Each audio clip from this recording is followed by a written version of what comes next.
Oh, there we go. Okay, we're good. We're good. Oh, I've missed the mark. I'm starting late, but that's okay. This is why we test the stream early, and by early I mean not quite on time. So, 40 seconds late. Hello everybody, welcome to the stream, and it is the Biendeo stream today on this fine 18th of May 2026. So I hope you're having a wonderful week, and we'll have a wonderful week ahead of you. Let's dive into the game. Sup Tom, sup Fetty, how you both doing? It is cold and rainy this week, which is not fun. Australians are very ill-equipped for the 18 degree weather Celsius, which is not that, it's not that cold. People who live in like New York or even like anywhere in the northern states are just like, yeah, nah, it's not cold at all. Depending on where you are, it's not too bad. But for me, once it gets below 20, it's not the most fun. My goal for this stream is, I gotta get my topics. The goal for this stream is, let's try and finish it. I feel like we're most of the way through level 4. I've done level 5, as we can check with the inventory. I've still got to go back to level 5 to get the Primogen key. Also, I've got to kind of look through this level because I've missed and completely forgotten exactly where the thingy is, the nuke part, as well as I didn't get the ability, but I've got the feather. And I'm still missing one of the keys, and I'm also still missing one of the thermal vents, but I assume it's right at the end of the level. And if it's not, then, well, I mean, we're doing another round anyways. But yeah, no, I hope you guys are doing pretty good. Yeah, the spider cave, the infamous spider cave level, which is, Game saved. it's not been the worst, but it's been kind of annoying. I want to make sure I kill these guys. Hi, you want to die? There you go. This is a great thing to be yelling in the first 2 minutes of the YouTube bot, by the way. Murder, guns, violence. And then this also makes me realize that I do not have any ammo for anything, really. Like, hold on, I've got the bow, which I don't even have fancy ammo. I've only got the regular ones, and I've been taking all these hits, because these guys are just like... There you go, thank you. These guys are just like, they're gonna do pot shots if I stand still at all. But they're not really dying in one hit. Oh my goodness. Unless I hit them in the face, then they die. Okay, well, I'll try and recover from this state. We'll just keep going, why not? So there's a reason why I'm on hard and not hardcore, I guess. But I believe we've got to go further down there, but you can bet what's down there. Things that require these keys. Why don't these guys wander out of the caves that they're in? Your computer you missed me saying hello. I guess. But yeah, no, this stream, the topic that I kind of want to, hi, what? I can't get in there. It's not quite... Oh, okay. It's not the happiest with me crouching in there, but sure. And the topic I want to do is the bigger picture, which isn't really, like... I don't know. It's such a vague topic. And yeah, Tom's there. But it's a bit of a vague topic, but I think what I wanted to do was focus on particularly two things, which is the aftermath of all the mixtape discussions. And I know, oh, we're talking about mixtape again, but like, it's not going to be for too long. But I had some interesting kind of like closing thoughts with what people were talking about, and where it's not a big mixtape rant. The other topic I wanted to talk about was the stop killing games thing, because I think there's there were a bunch of things that happened just like an hour before I started the stream last week, and I never got around to, well, I didn't really read up on it, so I didn't have it written down, and couldn't talk about it. So I sort of want to pin both with a bit of an interesting insight, or world sight. World sight's not the term. I've got some thoughts about how this changes the world, but yeah, I'll dive right in. So talking about mixtape, I think we're mostly done with mixtape, but I had a couple of addendums, things that I needed to double check on, and now I know. So Game I need to correct the record for last week. I said that I didn't see, like, usually you see Melbourne games funded by the taxpayer in some way, or like there's a grant or Game something. saved. And I claim that this game hadn't because I didn't see the Victoria logo in the credits. Turns out they did indeed take $90,000 from Victorian taxpayers. Now, I am not a Victorian taxpayer. I don't live in that state. Therefore, it technically wasn't directly funded due to me. But the state is definitely funded by the federal government to a degree, which means that as someone who lives in a different state, some of my money inevitably went towards that.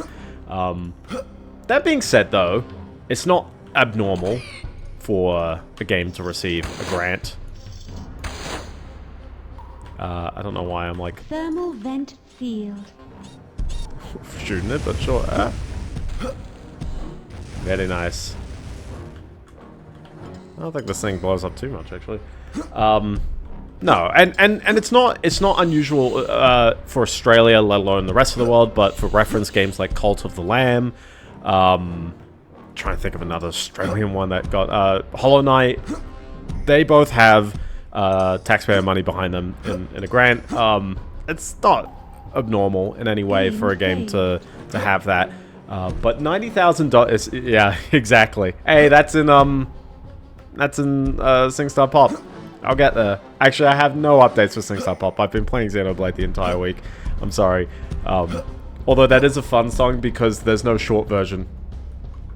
It's just 1 minute 50, and they were like, oh, no short version. But since I don't test short version in any of the sets, it's not really a thing of note. It's just like, if you, it is, yeah, it's 2 minutes. It's people who don't know, that song is very short for some reason. I'm playing Xenoblade X, so it's a Wii U title. Is there anywhere to go from here? Maybe not. In which case, I guess sure. I've at least walking along the path, but unfortunately, I haven't. Well, I gotta deal with these chuckles, Tweedledee and Tweedledum. Chuckles. My knees. But other things I didn't realize was that Mixtape is on the Xbox Game Pass. I've been seeing Phrase has been slamming out tons of sets. Very admirable stuff, so good job, Phrase. Keep it up. And don't get burnt out. Don't go too hard. You're going way harder than I ever did.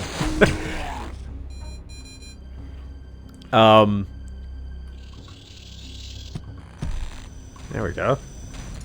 Sure. Opuna! Opuna! Yeah, this is a new area, I think. Hi there.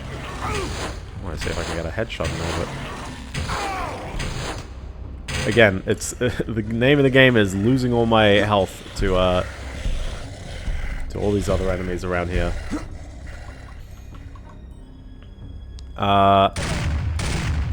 But yeah, one thing I also hadn't realized is that Mixtape was released on the Xbox Game Pass. And the Xbox Game Pass is a bit interesting because I think no one can truly know how well a game is doing at all. Because Valve doesn't really report sales numbers. That was a weird grenade shot.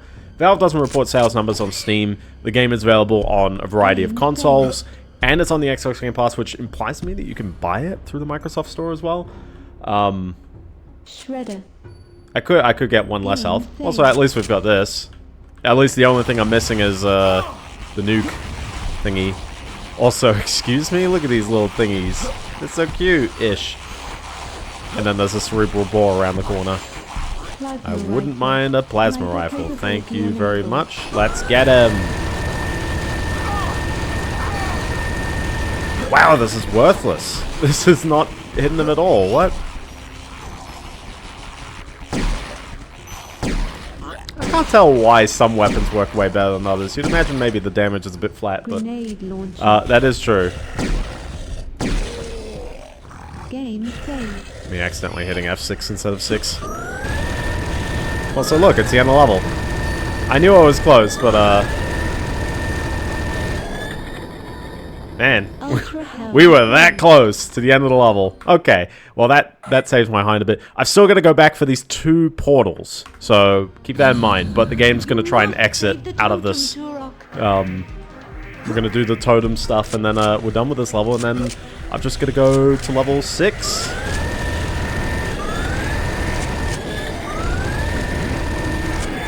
And for reference, there is no, like, ultra final level.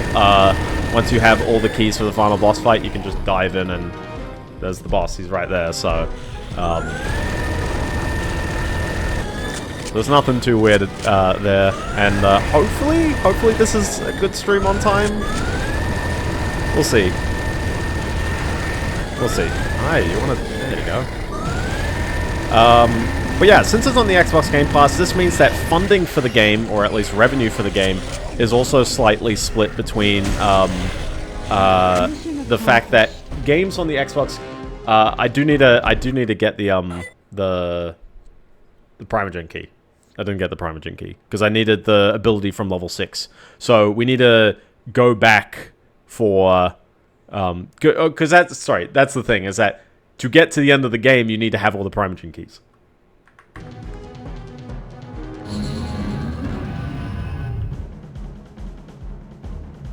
Also, you might be wondering what's happening right here.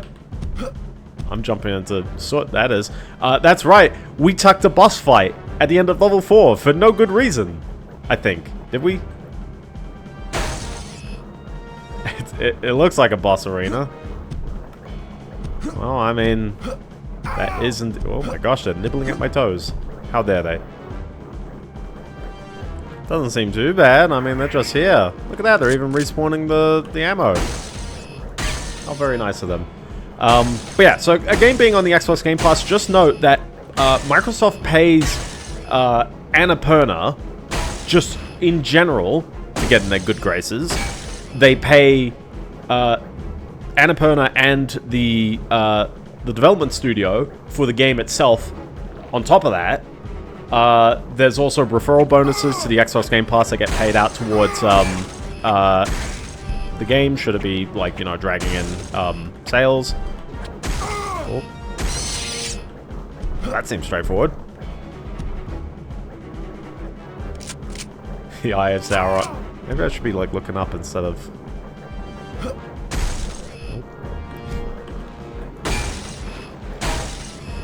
Do I have to shoot enough of these guys, or... Completely blanked out on this fella here. But it does mean that the studio might be making a lot of money purely from the existence of the Xbox Game Pass, let alone, like, even the, you know, like, people playing the game. Because never mind that, like, playing the game does generate metrics, which they then go, hey, you know, we'll translate that into revenue as well. Microsoft pays a lot of money for game studios to exist on the Game Pass. Ah, there you go. I shoot the worms, I shoot the tentacles. I now have the George Russell health number. Oh, he's puking everywhere. He's just puking everywhere. Is that a worm made out of puke? Is that a worm made... I wouldn't necessarily say they're desperate. I mean, that's not abnormal for any of... Should this stop? I shouldn't have tested that. 7 lives remaining. But I thought it'd be funny. Plasma rifle. Sniper capable. Why is it not stopping? What's going on there? Ah, it's dragging it around. I just thought it'd be funny.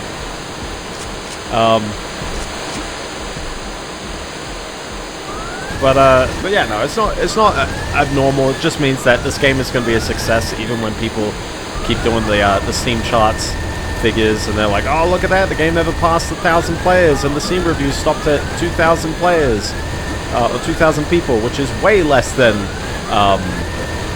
you know, Forza Horizon 5, a game that's technically not out yet. Technically. Sorry, Horizon 6. I can't hear you over this rain.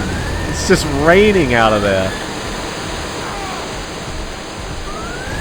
Is it eye time? It is eye time, finally. Ew. Ew. But how weird that they tucked a boss fight now. Is it about mixtape? I got a bunch of other points with mixtape. It's not just this. But even then, I think we definitely from playing. Okay, drop me the player numbers. I'll feed it in the right way. So yeah. So anyway, that's level 6. We need to go back into level 4, whichever one was level 4. I don't know. Well, 4 would be this one with the lines. The mushrooms would give it away as well. Look at that! I figured out the right level. But yeah, so we need to find the goods, both of these places, both of these extra portals, and I don't know where these extra portals really are at all. Sony has been beta testing, tells you the 10 games with the most players a week. I mean, that's just like Steam's numbers, basically. Which is nice for players to know what's popular. It's total and only the top 10. Yeah. Steam's 100 puts that a bit to shame. And also, never mind all the APIs that you can hit, so... I mean, it's something, but I also don't know if, like... We'll see. We'll see.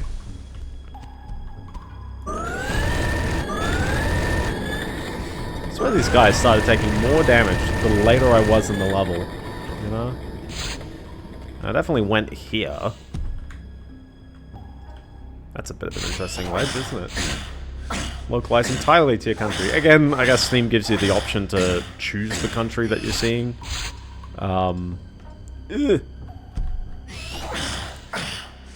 Not sure if that's how you do it, but you know, I will take that. And also, is that all 3 secrets on the level? I mean, I wouldn't expect these games not to be in this top 10.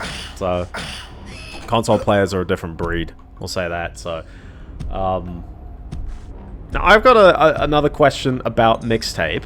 About, in particular, like, how would I put it?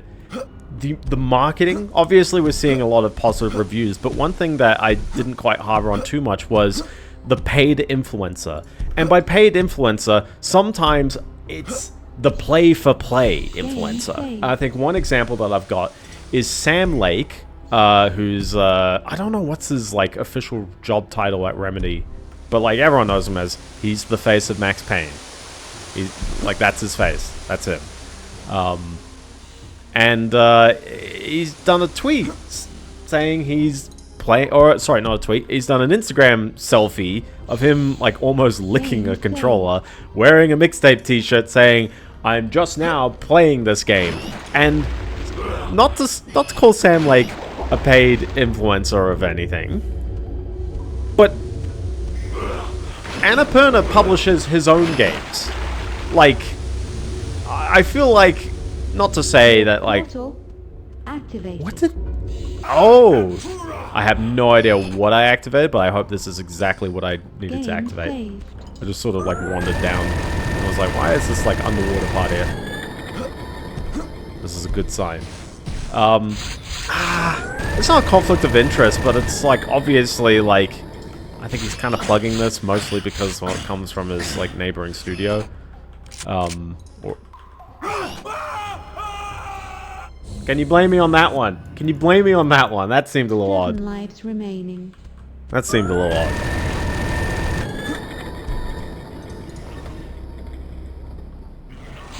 I was like, I just didn't, like, stand on it the right way, and it was like, nah. Listen, if I was recording demos, I'd love to, like, sit in third person, but I'm pretty sure I, like... Yeah, it was like that. It was like that. It was... I slowed it down. It seems like the hitbox just doesn't go as wide as the ledge looks. So, like, clearly I'm on it now.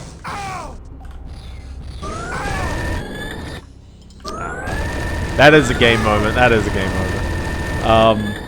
But yeah, there's obviously other influencers who sort of, they got the press kits and it's just like, what are you, like, not quite disclosing that you're sort of advertising the game, but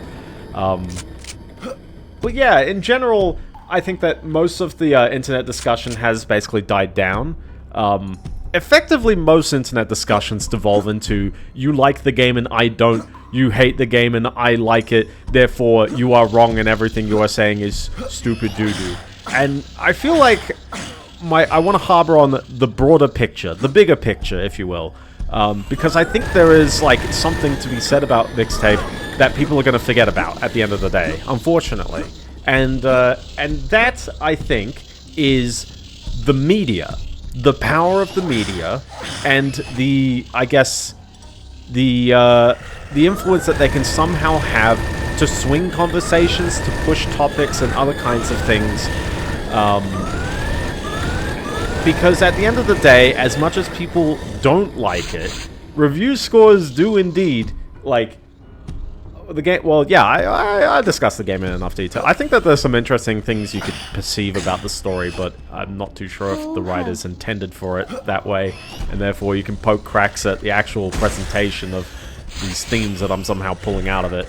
I'd prefer talking about it than to actually, like, recommend someone playing it, which at the end of the day is not as great for them. How am I in this whole, like, different area that I'd never, like, wandered through, you know? But it's probably because I had seen this portal, and now I can go into the portal, where we can at least redeem this. I've unfortunately got to find the nuke part. Maybe I gotta look this up just for time. Maybe. Yeah. It's a very normal take of the game, in the sense that, like, the game's themes are not, like, unheard of or experimental or anything like that, and they're not. Like, I won't say they're mature, or not, mature is not the right word, but it's not, like, a very, like, challenging game to, like, learn about, to, like, understand its themes. You know, it's very much just like, it's the coming of age. That's coming of age tropes all over the place. And, Cassandra at the end is a bit of a crazy person who, probably off-screen is gonna learn that, yeah, being a rebellious teen involves more than just literally rebelling. You kind of need purpose. Which is why I found the Rush Subdivisions quote to be, very, very, poignant. Because, it kind of centers on the irony. Yeah, if you don't mind, I'm actually just gonna... No, I was gonna say, do I just play with the tips on? With the on-screen hints, just to, like, understand where this portal is sooner? And I'm like, no, because I've been doing so well without it. Someone is gonna say, yeah, your playthrough's taken a while, but you know what? At least you're playing without those tips. You're organically figuring out the level design. And I will say, well, I've probably played it before with the tips on, but it's been a while. Do I have to climb out of here? Yes. I'm just blind. But definitely, I think it's important to note what the journalists have been talking about. So first of all, I just want to add, it's surprising to me that how few reviews games media actually put out now. Sites like IGN can go weeks, well, at least a week, with one review. Game reviewers on the site will sometimes write one review for the entire year. Even the most dedicated ones might be like 8, which is like a game every month and a half. You play video games and write about them full time. I feel like you could totally fit in tons of games. And aren't there tons of indie games or other sorts of, like, media to review? Maybe? Maybe? The person at IGN who wrote the review for Mixtape, by the way, he's written a lot of reviews of TV shows. Which, maybe that's fitting, but, like, he's writing so many TV show reviews.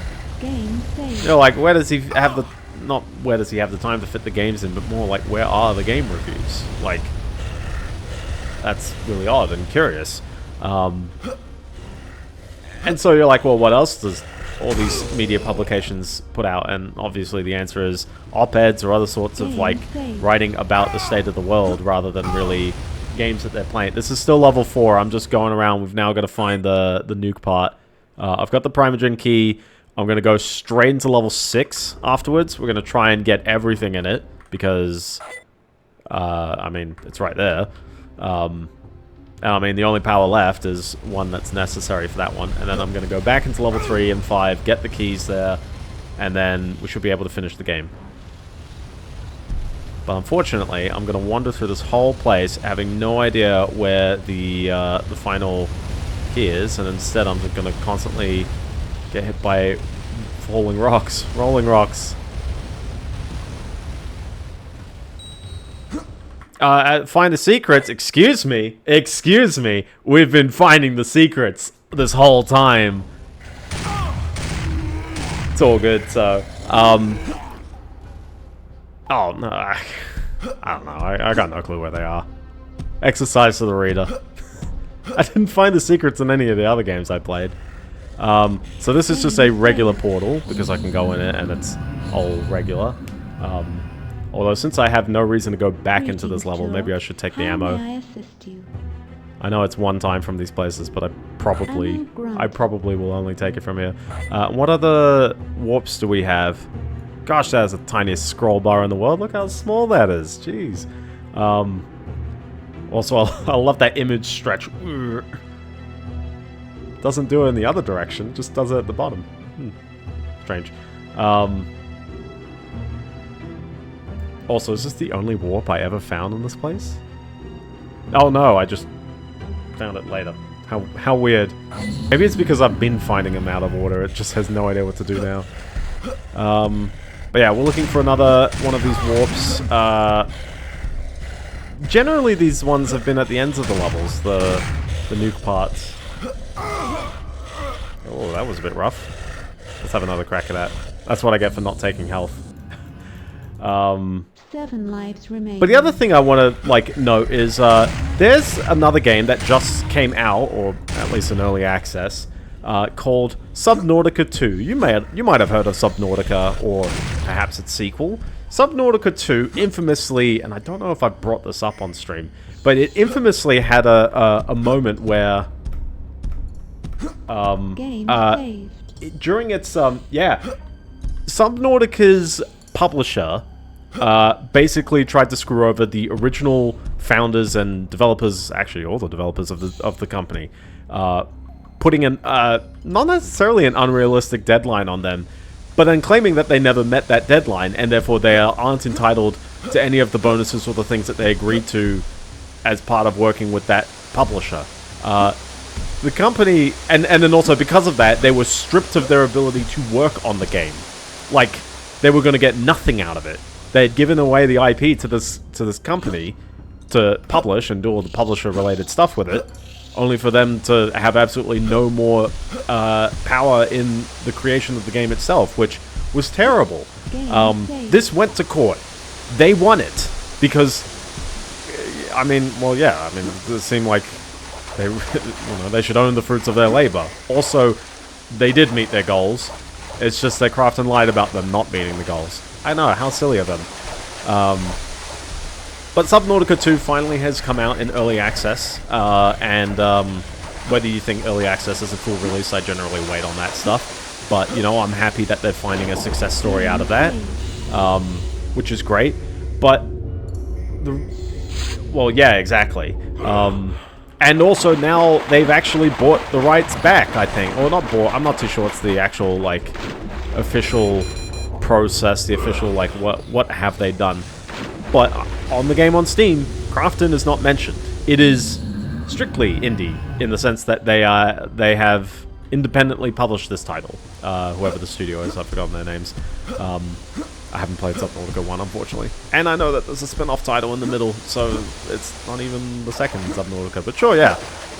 But I mentioned this because all of the story about them, you know, fighting the publishers in court, winning, that kind of stuff, this should be one of the bigger stories that I think we should see in indie games in a while.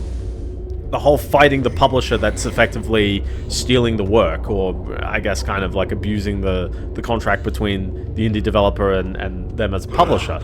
And yet, I couldn't find that many publications that ever talked about it. I found a ton of publications talked about Mixtape, and I know all the stuff about Subnautica came out a while ago, so I'm probably going off some hazy memory, but isn't it kind of weird that a real, actual, like, story, and you don't even have to provide an opinion on it as a journalist, but, like, a real story about, like, an indie studio, and Subnautica isn't even, like, people knew of Subnautica well before, like, knowing about the sequel or anything. Like, it's good enough to get a sequel. How very strange. How very strange. This is what I mean by, I think the journalists do, not to say the journalists shouldn't have power, they're obviously writing for publications, but they have a lot of power. All the conversations about Mixtape were all reactionary to journalists. It was like, this is a game, and these journalists had written, you know, 10 out of 10 articles and stuff about it, and they're glazing over it, and people play the game and they're suddenly very, very confused, and the journalists go, ah yes, let me write articles about you now. How dare these people just not understand pure art? These people aren't real gamers, because they don't appreciate real games like Mixtape, like that kind of stuff. It's absolutely, like, infuriating. I guess people are somewhat baited into caring in the first place. But that's what I mean by, like, that's why I wanted to evaluate the actual media of Mixtape, and not, like, the whole zeitgeist around talking about it, because me having no clue. It doesn't look like the warp was on this map. It's nothing new, unfortunately, but yeah, like, I feel like a lot of people, unfortunately, they get baited by the score.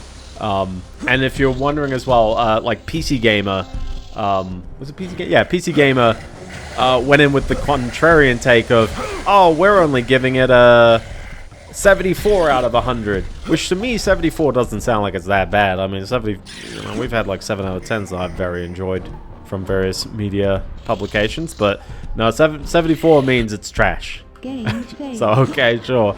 And weirdly, they came to many of the same conclusions that I did. Yeah,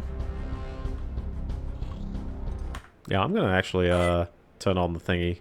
I know, you're gonna judge me. You're gonna judge me, but I need him. I need him for pacing, otherwise I'm never gonna get here in time. Listen, this is for time reasons.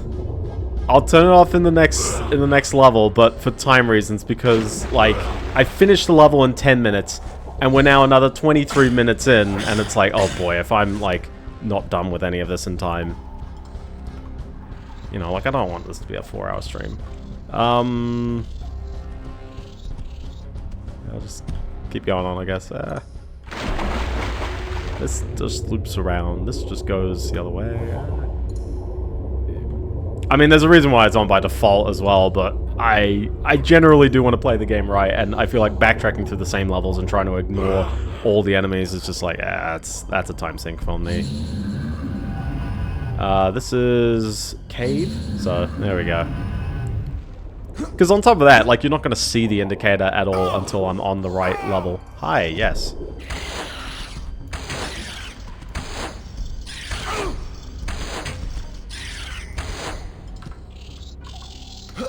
I'm just going to load that because my health is precious.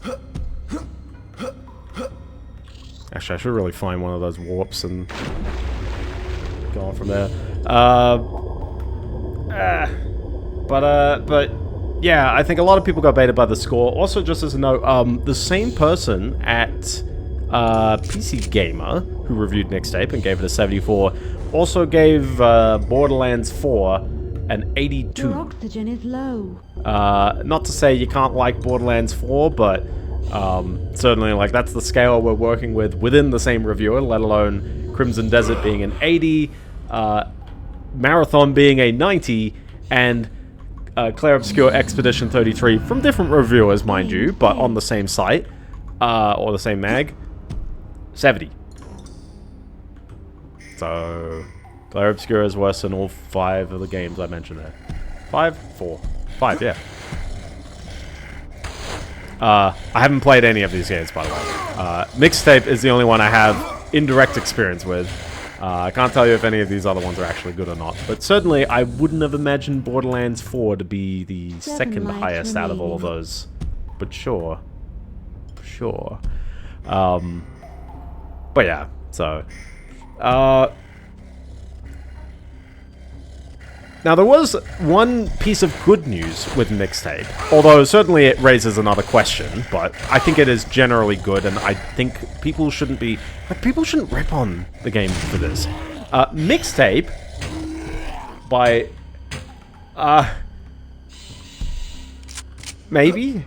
Borderlands 4 is, has check it out, check it out. A little bit of the map is leaking up. Oh. Game saved. I wasn't a big fan of 1, but I liked 2, and I'm soft on the pre-sequel. Pre-sequel's got boring levels. That's my is this really it? No, that's not it. No. No.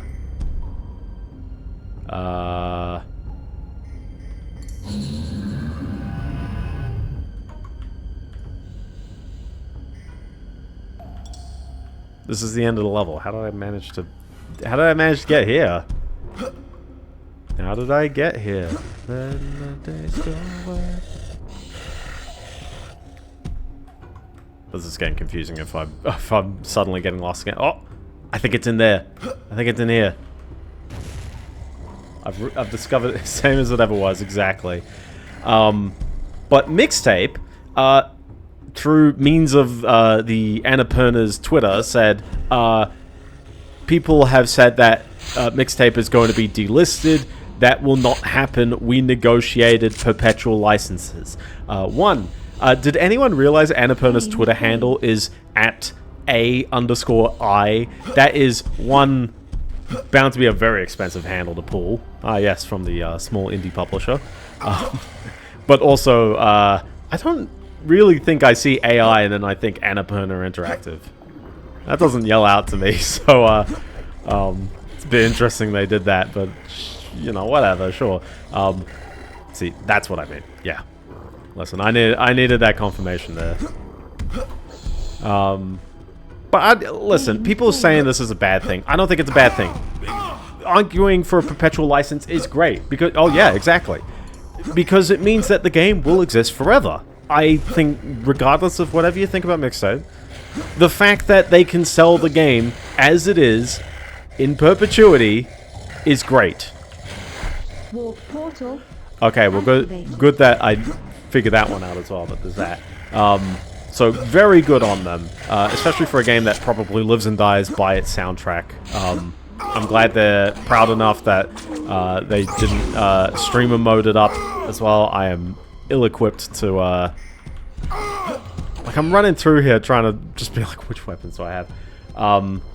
Not a lot of games have licensed soundtracks, it is true, but a lot of games have, I mean, driving games especially. We are at the wake of Forza Horizon 6, and you know full well that they're going to delist Forza Horizon 5 in 3 years or something, and people are going to be somewhat upset because it's like, oh, it means that the only Forza I can play now is the really expensive ones. Yeah, I'm not too sure if we need a hint on that one, but it helps reaffirm that I was doing the right thing. Was it really just there the whole time? Man, yeah, maybe I didn't really need the hint. Well, I guess we can turn it off now. Sure, yeah. How did I miss that? Planned obsolete. That's what 2K does with all of their games. Not all, but the sports games in particular. They intentionally turn off the servers and then they negotiate deals where the likenesses, for reference, sports are games that really easily, because you need to license real players. And so that has the same problem, unfortunately, which is really weird. You'd think, like, you'd be easily able to negotiate, hi, I want the players that are playing in this season. And I want to be able to sell that in perpetuity. Like, it doesn't necessarily mean that, you know, I need to keep asking LeBron James, you know, we need to sell another basketball game based on the seasons that you played in. Like, you know what I mean? Like, just negotiate ones that are easy. A lot of these people know that, like, publicity is good publicity. If you're in, like, a piece of media or something, you know, everyone loves the Supra in Gran Turismo 1. Toyota, take a hint. Please, Toyota. I don't care that you can mash up the car a little bit. It's fun to drive a Supra in these games. Well, yeah, it's mostly about the fact that the perpetual license will cost more. Even if that is, like, only a tad bit more. Like, even if it's like, oh, instead of, like, $50,000 to license the song, it's $60,000. So, a lot of the time, it's nowhere near, like, the price of, you know, it's not like it's double the price. Now, someone speculated a lot of pricing out of mixtape soundtrack alone. And they kind of came to the conclusion that the pricing was either between $200 or $920 US. And I feel like that was kind of right in my estimates. I didn't really have a hard number or anything on any of that, but I definitely felt that I can cheese the level design like that. I hit anyone in this game, I swear. Because now I'm going to wander to the end of the level and no one can stop me. Is this where I need to go? This looks like... No. I should actually wander to the end of the level now instead of, like, wandering the wrong way. Yeah, I might as well just... So in that case, let's just, like, have a step down. Because I need to be up there. And the easiest way to go up there is just to go through that portal that was over here. Yeah, like, there's an argument to be had where it's, like, them using licensed music sort of substitutes for their own talent. And not all the music is licensed, mind you, but certainly it's like, yeah. But still, though, I feel like, you know, good on them for doing that. It's certainly a question about how much did this game cost to make, and I'm still going with my 5 million estimate. That's kind of including publishing and all that stuff, but I think that's well within expectation. I don't think Steam sales is accounting for all of that. I don't think Xbox Game Pass is accounting for that. I think they're in it for the long game. And they'll probably get there. So, speaking of probably get there, finally, level 6. Did I grab all the... No, that's not the end of it. Level 6 is the one with the moon. It is the one with the moon. Also, it's the one with the remaining keys that I hadn't walked into. Finally, the final level of the game. Plus backtracking to 2 levels. The Primogen's light ship. It's a ship made out of light. Also, you know what that means? Everything is grey for the final level. Again. This mysterious and ancient vessel. The light ship is believed to be maintained by a also, the Primogens haven't really been dinosaurs very much, so the vessel itself is massive and is undoubtedly I guess that's why it's not called Dinosaur Hunter anymore, but isn't that a bit weird? Objectives are as follows. You gotta follow the objectives. Destroy 3 automated assembly plants. You could destroy 4, but the Primogen's light they ship just is stopped at 3. Self-sufficient and can supply itself with an army of biobots manufactured Biobot is a great word, though. In the event that the Primogen is defeated, the biobots have been programmed to exit the light ship and eradicate intelligent life from the face of the lost land as one last twisted act of revenge by the Primogen. Nice clipping, guys. They must destroy all of the assembly plants within the light ship. Watch out, the lasers! Oh, that means they're scanning it, I guess. Sure. Purify the river of souls. Mm-hmm. The waste created by the light ship. They're giving long descriptions for these tasks now. That poison the river of souls. You know, last level, you gotta go out, you know. Their polarity, the toxins will be eradicated, and the river of souls will flow pure for the first time. Tens of thousands would benefit from its clean, cool water. Tens of people. I know, tens of thousands. Still, you think like billions? So, anyways, we have 4 and 3 and 4 secrets. So, but yeah, I'd like to segue into the Stop Killing Games Act. Or not. Well, yes, actually. Sorry, not the. What's the specific word? The Protect Our Games Act. So California has jumped in. California has jumped in on the Stop Killing Games push and gone, hey, you know, we'll do that. We could do that. And they're proposing a Stop Killing Games Act. This is Bill 1921. If you ever want to look it up, that's the bill number. This is obviously only California state. It will only apply to California state citizens. Does that mean I have to return to this area later? Maybe. I do remember this level being painful. It is level 6. It's most likely going to be the most painful, but we'll see how it goes. I do remember turrets existing, so that's good fun. at these little roller dudes. They didn't even give them legs. And they put turrets at the end of awkward corridors for me. So, yay. But I would like to start off by reading out the actual bill. It's not too long. It's kind of subbing itself in. It's defining a few things, and then it states a few things in a paragraph, and that's it. That's the bill. But I think it's important to read it out absolutely verbatim. If I paraphrase like a couple of words, I apologize. That's because I keep like looking back and forth between game and this. So first of all, the bill just describes a digital game means any game that a person accesses and manipulates using a specialized electronic gaming device, computer, mobile device, tablet, or another device with a display screen, including any add-ons or additional content for that game. Fair enough, easy definition, sure. Definitely accept that. Okay, so definitely I think we need to come back here when the doors are open.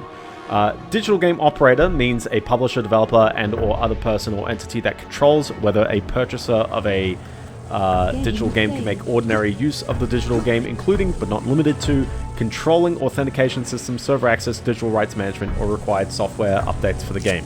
Keep that in mind. That definition is very important as well. Digital game operator does not include a person or entity that provides general purpose hosting, cloud computing, storage, network devices, or an online platform or marketplace for the distribution of a digital game, but that does not, can't see the rest of the sentence. That does not control whether a purchaser may make ordinary use of the digital game. And then ordinary use means a purchaser's ability to use the core features of a digital game consistent with the reasonable expectations of a purchaser based on how the digital game was advertised, marketed, or otherwise described by the digital game operator at the time of purchase. I think all of these definitions are very sound. This focus on ordinary use is very strong as well. Keep that one in mind. But certainly I don't think anyone argues against that definition. You buy the video game because you want to do the things that it says you can do. Particularly like, you know, like if you describe what makes your game stand out, I feel like people would go, hey, yeah, ordinary users, I want to play this game for these features. I can't go in any of these other doors. So the bill then slots in. Well, what's the rules? What are they doing here? Well, exactly. Users should be told everything as well. So what the law is trying to push in is the following shall only apply to a digital game available for purchase on or after January 1st, 2027. Note this line. This is bound to be like the most powerful part of this whole thing, is that a lot of people were like, oh, well, this will apply to games in the future, which sucks for the games that are out now, but hopefully it means that games in the future will be designed differently. This law is... and I'm all for this, by the way, but it is aggressively in favor of the consumers for being based on the sale date. I can't believe I missed that. How did I miss that? There we go. Whoosh. Yeah, exactly. It's, you know, it's 7.5 months away. We've got 7.5 months left here. Shredder. I thought I was seeing out of the world there. But it's based on the sale date, which means if your game is available for purchase on Steam, and to be fair, I think you're probably going to get some weird overlap cases where people go, oh, I thought this game was not for sale on January 1st, sorry. Like, and that's okay, actually, because I'll get into it in a bit. But it does mean that at that date, game publishers need to pull off these things. And it's purely based on the sale of the game, even though it could be a very, very old game. So, first of all, 60 days before a digital game operator ceases to provide services necessary for the ordinary use of the digital game, the operator shall communicate all of the following information to purchasers and prospective purchasers of the digital game. Thank you. 1. The date on which services necessary for the ordinary use of the digital game will cease, which generally they've been doing. I think I'll opine on each of these by just saying like how much have they actually already been doing and how much is just make sure that they're doing it.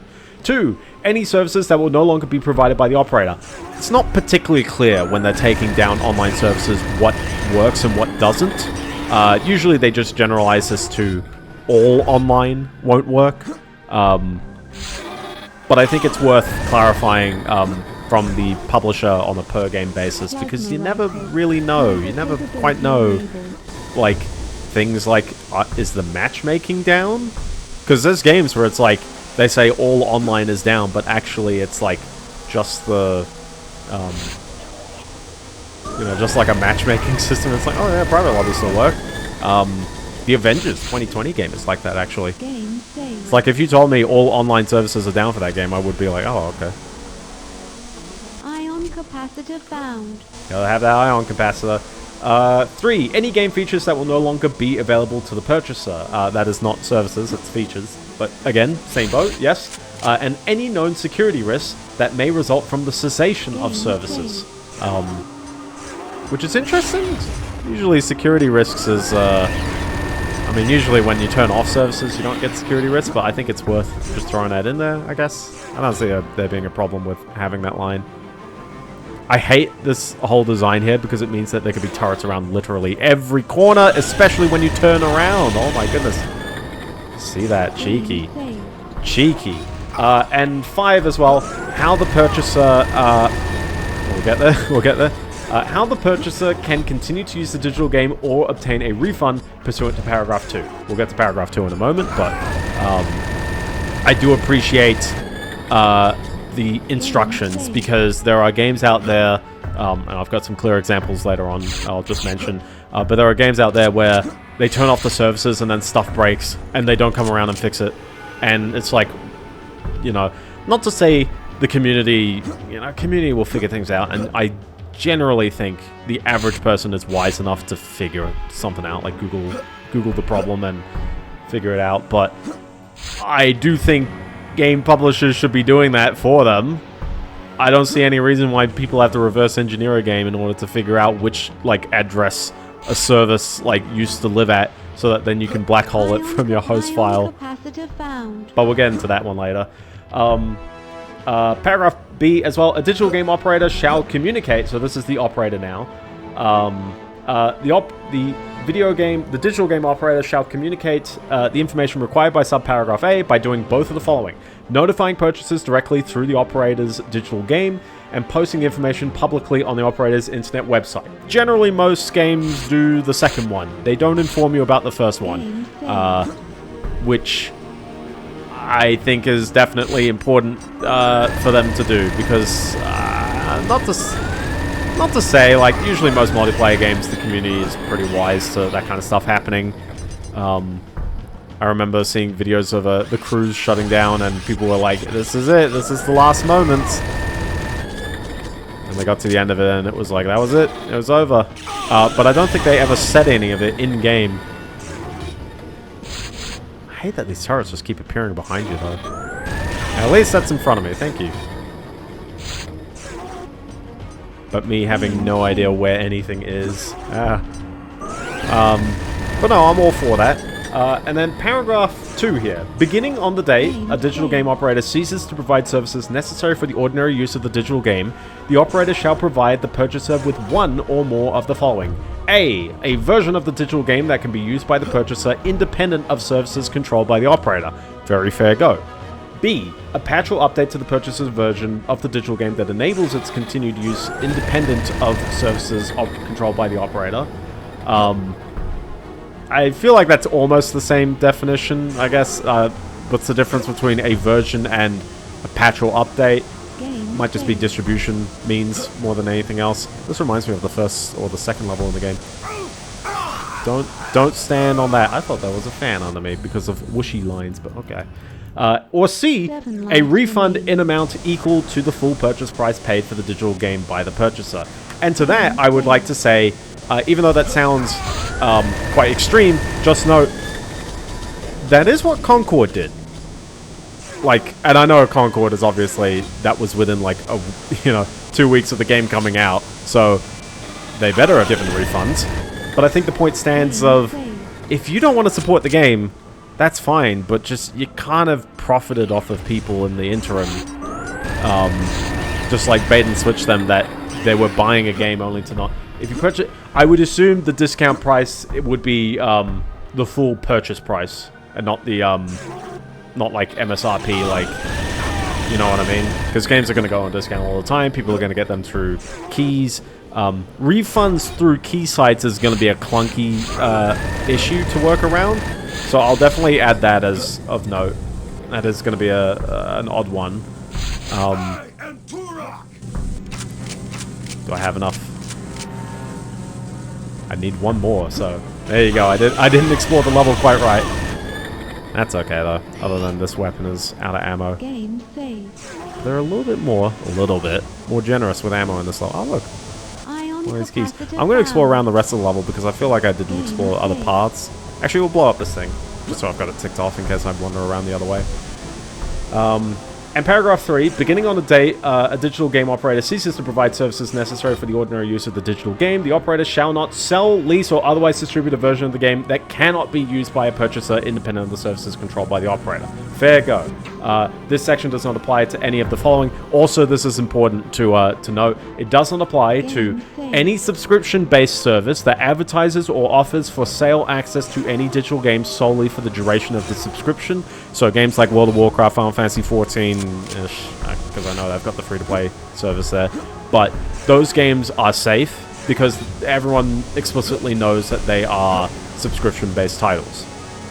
I think that's clear. I think that's fine because the big problem that people have is that these games sit on a shelf and look identical to existing games and I would say conventional games. The convention we've had for decades. Since, you know, since the Atari. Since the age of even rentable media, the idea was the content was on the disc and that was it. And now the content's digitally distributed, sure, but like people kind of expect the exact same thing out of it. They don't expect you to suddenly pull the access away out of these games. 2, as well, any digital game that is advertised or offered to a person for no monetary consideration, free games. And 3, any digital game that is advertised or offered to a person that the seller cannot revoke access to after the transaction, which includes making the digital game available at the time of purchase for permanent offline download to an external storage source to be used without a connection to the internet.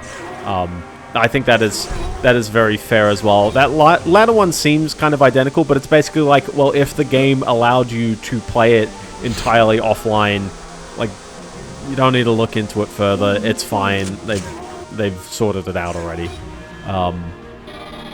And yeah, obviously, if it's a free game, what are you refunding? Nothing really. So, that does mean, like, for the argument of platform longevity, or, sorry, not platform longevity, but, like, if you want your games to be preserved for ages, free games are not bound to this in the same way that commercial games are. Well, I mean, I know free games generally are commercial, but you know what I mean? Like, they're beholden to, you know, the mercy of the publisher. This is mostly, well, if the game can only be partially played offline. See, that is the thing, is that when they turn off these services, they have to announce what kinds of things they do, and then they have to definitely offer, like, you know, the offline capabilities for as many features as they can. And should they do this, how the purchaser can continue to use the digital game or obtain a refund in full. And I think that's the part that's, like, quite aggressive, because I think people are going, and I think this is probably the one that, like, is going to be contentious, is, let's say, for example, like, well, let's use that Avengers example, where the game is, and imagine the game is still for sale as well. But the Avengers game, they turned off their online services, which means that you can't do matchmaking in the raw sense. You can still lobby with your friends and use Steamworks to guide the lobby system. I'm not too sure if it had cross-platform play in any way. But hold on, let me just double check. That didn't go anywhere? I just didn't wander the wrong way? That's a closed door, right? No, I just didn't wander here. I just kept turning around. I never wandered in this direction. How strange. And it's another one of these little bunk bed corridors. We're just copy-pasting the same rooms again and again. You know, it probably makes the level design actually quite easy. Because there'll be a bunch of rooms stitched together. The Bethesda style, if you will. But yeah, so I mentioned that. They take down that system.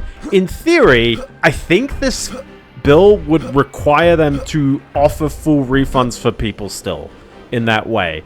Now, I think through the goodness of people's hearts, I hope that people probably aren't going to ask for refunds for too long.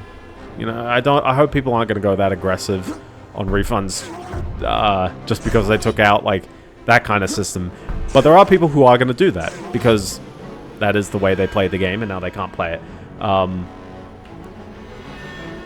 But yeah, certainly for, I think, the obvious case of The Crew, the obvious case of, what's another one? What's another one? Imagine Concord if they didn't do refunds. It makes sense that, like, we need to support refunds in this system because if the game publisher isn't going to do its obligation, Highguard, yeah, well, at least, actually, Highguard did they?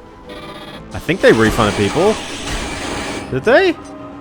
No, they didn't. No, okay, yeah, no, Highguard, yeah, no, that's dreadful. But Highguard was free to play, though. And as much as, like, a little against, like, what they did with the free-to-play model on that one, technically the law doesn't apply to that case. It is a free game, so... Because technically it is advertised and offered to a person for no monetary gain. Someone might make the argument, maybe the microtransactions are like, I bought it intentionally with, like, to play in the game, and so taking away the game access effectively shifts the monetization. Maybe someone would make that case. I feel like that muddies it, and I don't think it should be counted for the moment. Although I am going to hate game developers for doing that. I would assume DLC is in a similar boat. Because DLC is the same thing, it's just that it relies on the purchase of an existing title. Which in some cases isn't microtransactions, the same boat, maybe. But I think people will go a bit more aggressively into it because you can explain the content a bit more. But no, I think it's a good edge case to bring up. A good, interesting case. But in general, though, I think that this bill is very, very sound. I think that, well, for reference, that's it, by the way. Like, it took me a bit to read it out. I was sort of opining on things and coming back to Turok and stuff, but, like, that didn't take more than, like, 10 minutes to read out. 5 minutes if you're actually, like, paying attention. Yeah, you shouldn't assume with the law. So if you can definitely perceive this in a different way, you know that's going to be twisted. But I think other than, like, that edge case, I think of DLC content, and even then, I don't think the DLC content... I don't know, because I would probably attribute it in the same bucket. It's short, it's sweet, it's easy enough to read. There's a surprising amount of articles, by a real journalist, by the way, who barely, like... They barely provided anything more readable than this, which was quite surprising. I appreciate being able to climb up here and hit another button. Ah! What the heck? How dare they?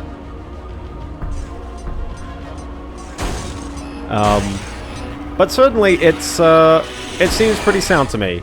This is exactly what I kind of want out of the first push for the Stop Killing Games. I think there is more in the initiative, but this answers a lot of the, like, the low-hanging fruits. The main thing that people are pushing for the Stop Killing Games. I don't want games that in the past could have been single-player games to suddenly stop working. And there are tons of games that have that kind of behavior. Even if it's unintentional, even if it's like the game studio just flat out like didn't even realize that they've done something like this, and but it's like you need to announce this kind of stuff. Like, this is the risk of an online system.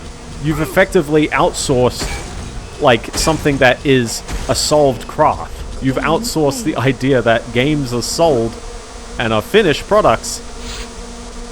You've delayed that process. Also, don't be cheeky. Don't jump. Sorry, not to you, but like, don't be cheeky and jump across this gap because it's not a gap.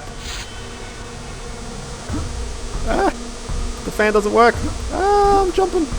I'm stuck as well. I'm dead. Door's stuck. Door's stuck. I beg you. Well, yeah, exactly. If anyone's been unclear about what exactly do people want to pass with Stop Killing Games, this is the answer. Also, did I lose the whole map? I think I did. That's a bit of a bummer. But certainly, yeah, anyone who's been arguing against it, like if you work at the ESA and you're like, oh, I hate the Stop Killing Games initiative because like it's just unrealistic. How are we going to get this? It's like, this is the low-hanging fruit. The crew should not be online only. The crew should work with an offline connection because people have modified the game to make it work with an offline connection. And not as in like the existence of an offline mode suddenly now makes it work. It's more like the game clearly can operate without an online, you know, an online requirement. And yet, they thought, hey, let's take away the access to the game that people have, including people who would like to play more of it, by the way. For me, where I had bought it and I hadn't played it, you know, that kind of stuff. And there's clearly content that's just on disk. There's clearly content that doesn't need a server to justify. And instead, let's plug sales for the second game. That's a bait and switch. That is an actual, like, scam. And to this day, by the way, I haven't purchased any more Ubisoft games until they directly address this. I don't care that Stop Killing Games, which isn't going to fix the crew, mind you, but I don't care that Stop Killing Games, you know, is going to fix this, at least for the games going forward. And I slightly don't care as well that Ubisoft have at least said that they are going to try their best with the crew too, to make sure it's supported for a bit of a longer time. I appreciate it, mind you, but it's not quite enough for me yet. I'm sort of trying to... Proof is in the pudding. I'd prefer to see that the games do last. And I think that an initiative like this will be good because, well, it's not only a great step, it's actually ticking a lot of the boxes right off the bat. I think we'll definitely address this with more egregious cases maybe later on.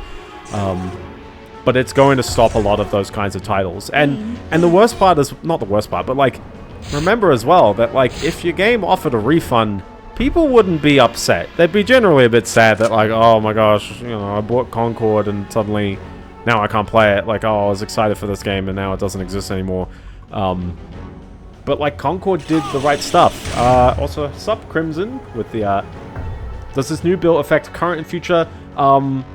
The bill applies to games available for sale in California in particular. So again, if they decide to or like if game companies decide to just be like, I'm not selling in California, then you can't deal with that. From January 1st, 2027 onwards. So that means that if it's a game that you bought 80, maybe not 80 years ago, but like if it's a game you bought 20 years ago on Steam, and they still sell it, then in theory it would be bound to this. They would have to abide by this when they shut off the servers. Of course, if the game just stays up in perpetuity, it's fine. Is this gonna come back, or is this a switch that comes back, or is this a jump? I think it's a jump actually. Oh, terrible jump from my end. But yeah, it's all games that are for sale in the next year, or from 2027 January 1st onwards, which I think is good. I think it's good to apply to the sales. It gives game publishers time from when this passes to figure out whether they actually like should still. Also, can I just jump this? I'd really like to get that item. It's a neat item. This thing is really in the way. You can see it kind of pushing me back. I don't think it wants me to jump that. Well, too bad. It really doesn't want me to jump that. Okay. So I think it's really good on that front. It is aggressive. Game publishers are 100% going to fight this. And again, it is California only. This is sort of in the same way as... Also remember as well, the Stop Killing Games initiative wasn't even concerned with anything American. It was looking at the European Union at first. I seem to just be struggling with this bridge, apparently. Just like sliding off. Yeah, California, remember, California has a population of what, like 57 million? It's big. Yeah, multiple Biendeo moments.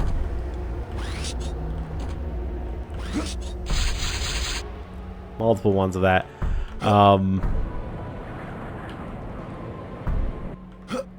Listen, we have to have our sewer drain section of the game, don't we?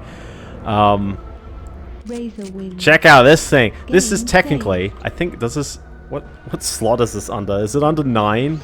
It is under 9. This is going to be fun to keep swapping to. But it's effectively an infinite boomerang. You can throw the boomerang. The chakra. Also, this is a sick item. It's maybe not the most efficient for clearing out enemies, but every time I'm going, oh, I wish I had ammo, I'll have my friend here. The blade.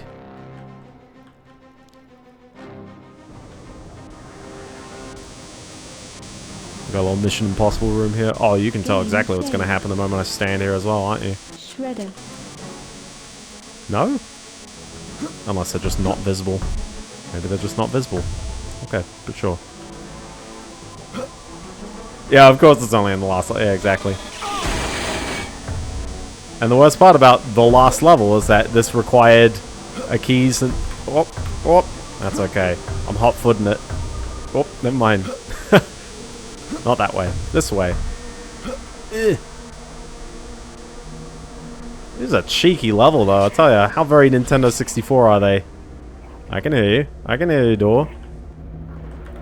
You think it's this button? Or is it this button? One of these was the bridge, so... now, I mentioned the ESA, the Electronic Software Association. I believe they had a message originally about stop killing games.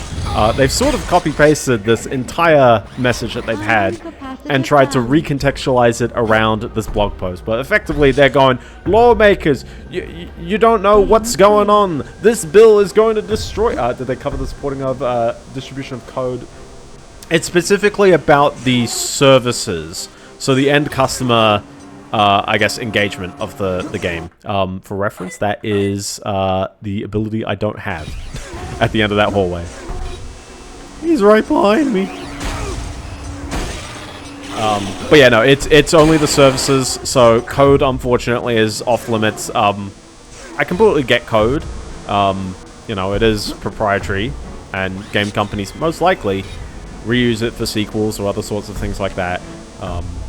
So I completely get why. There's also, and I guess the other complication that's always going to keep coming up is that there's middlewares. There's other kinds of libraries that people use where you have a license to use the library yourself as the game studio, but you don't have the license to redistribute that on top of, you know, like, again, basically. You can't give it to every single user of your game.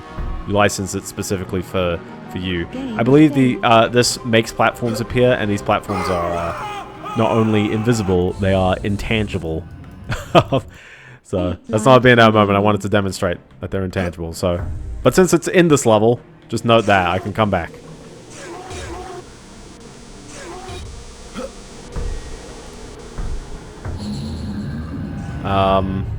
So the ESA... exactly. Exactly. So the ESA has now issued a statement, and I want to read this one out in full. The Entertainment Software Association, did I say electronic? Sorry. Representing the leading publishers and developers of interactive entertainment in the United States must respectfully oppose AB 1921 and respectfully ask for your no vote due to the significant legal and technical challenges the bill creates that will risk harming both consumers and the broader video game ecosystem. AB 1921 is fundamentally flawed. The bill is based on a false premise that consumers own digital games with permanent access. The gall of these people to say you don't own the things that you purchased. Never mind that we have renting services. Never mind that games have always been owned, or technically the okay. Let's be generous. The thing that people have owned is the digital copy, and the digital copy is sometimes in a physical media. But the idea is that it's the copy of the game, executable, or any kind of thing that you can run against, or I don't know, you can play against it. It's a form of media, and it's that copy. You're allowed to own that copy. In theory, by execution, or not by execution, in theory, based on VCR laws in the US as well, you're allowed to copy that kind of stuff for your own personal use pretty easily, and I don't think anyone has any real issue with that, I guess. And obviously, it's like, well, if I buy a game digitally and I download the game's files to my computer, you know, if I copy a folder that has the game's files, you know, like, am I in the wrong for copying the file? No, so don't worry. You're allowed to copy that for personal use.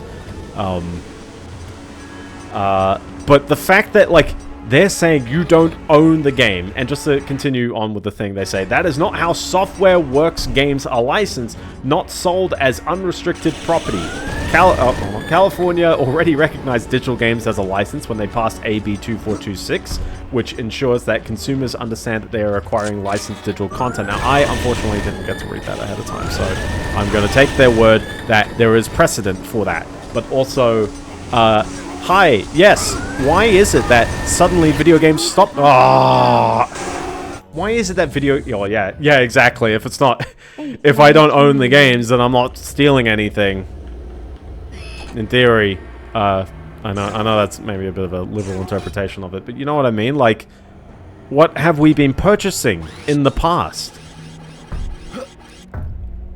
In fact, on top of that, you know, when the terminology is buying game, usually when people think that they own things because they bought it, you know what I mean? Suddenly saying, oh, they don't own it, really. They're actually, like, buying a license. Like, that's end-user license agreement talk.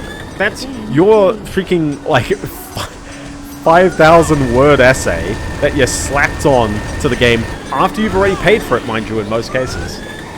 Oh, yeah, exactly.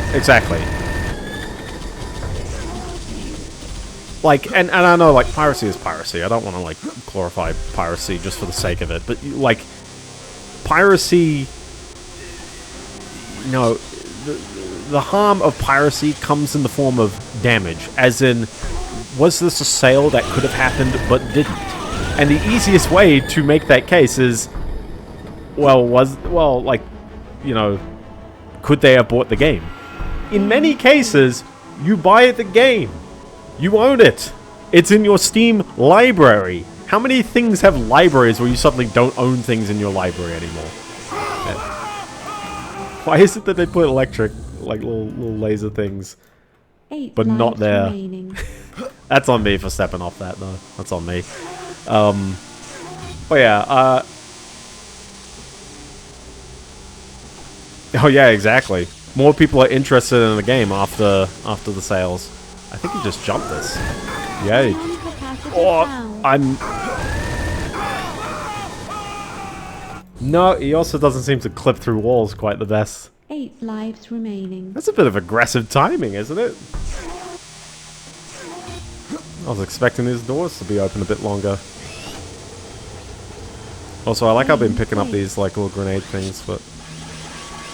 I think it's because I stand next to the thing and wait for it to, like, go off. Ion capacitor found.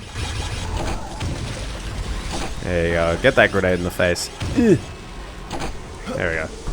To continue on for the thingy, they go, AB1921 ignores how games actually work. Video games are... Oh, I'll read the rest of that sentence in a moment. There we go.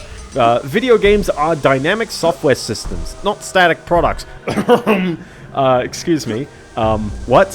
What is that definition? Video games are static by literal definition of compiled executable. If you want to make the case of a game is dynamic because it accesses online content and therefore changes behavior, I guess kinda, but kinda. Not entirely, just kinda. And again, games, like every other form of digital media, can exist in a static state. It has content that you can statically access. You know what I mean? Like, I don't get why they're just suddenly saying every game is dynamic all of a sudden. Like, that doesn't even represent all games. I don't know where they're coming up with this. Now, are some games dynamic? Like, sure. Like, let's use the Concord example. They clearly, you know, intended for it to be online only, and they wanted to do things like have all these different cutscenes, which we'll never really know what those other cutscenes were now. But they wanted to issue, like, new bits of lore and that kind of stuff every month. Yeah, the live service kind of thing. But, like, live service games are not dynamic. They are continually updated. But at each update, they are static, if that makes sense. There is a point in time that the game is in the state it is. Now, I know this is like, well, can't you define a continuous function through an infinitely, defined set of points? Yeah, in theory, but like, that's semantics at this point, you know what I mean? Like, clearly games exist in discrete, published states. They do not just continually get dynamically updated at every waking moment. The game knows what it is. Exactly. Oh, it feels so good to get a headshot and suddenly your health turns green. You know, gosh, this guy, I swear. To go on a little further, oh, never mind. Hold on, I need to kill this guy. There we go. Many games rely on online servers and authentication, security and anti-cheat tools, and ongoing updates and infrastructure. When services shut down, functionality can end. This is standard across modern software.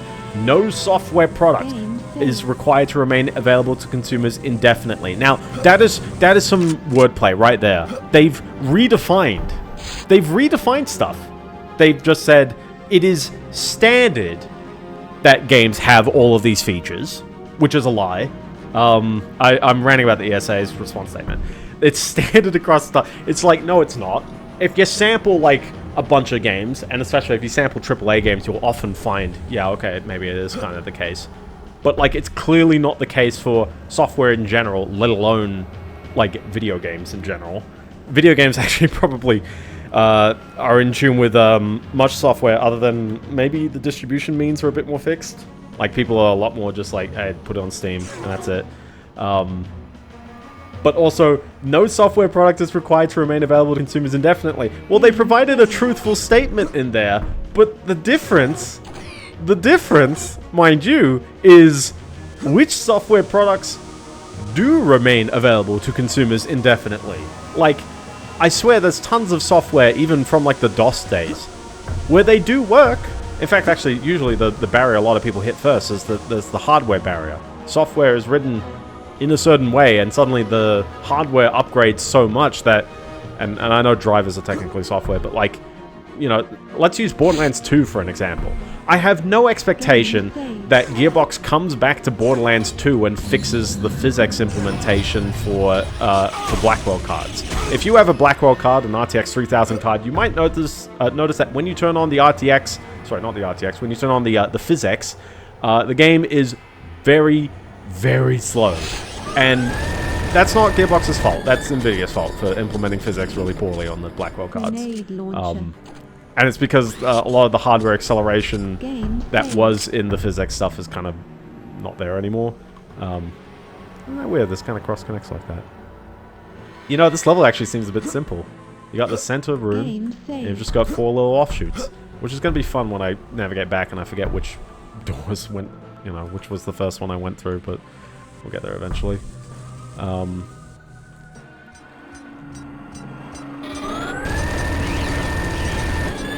But it's also fun that the objective is at the end of each of these things. So, that's cheeky. That's a cheeky lad. I'm not a fan of these thingies. To continue on, AB 1921 mandates impossible legal and technical obligations. Games include licensed content, music, athletes, brands with fixed-term rights, not perpetual rights. Wow. Listen, this is why I have to praise Mixtape for a hot second, because Mixtape came out at just the opportune time to make this claim. Gosh, I wish I would complain so much about perpetual licenses, and all these game studios going, oh, it just can't be done. It just can't be done. Like, I get it from a cost reason, you know, like, if you want to save a bit of money, you don't have to negotiate that, sure. But I think people have to treat it as a cost. And not just like, oh, now I have to support these games after, like, you know, in a sunsetting kind of vibe.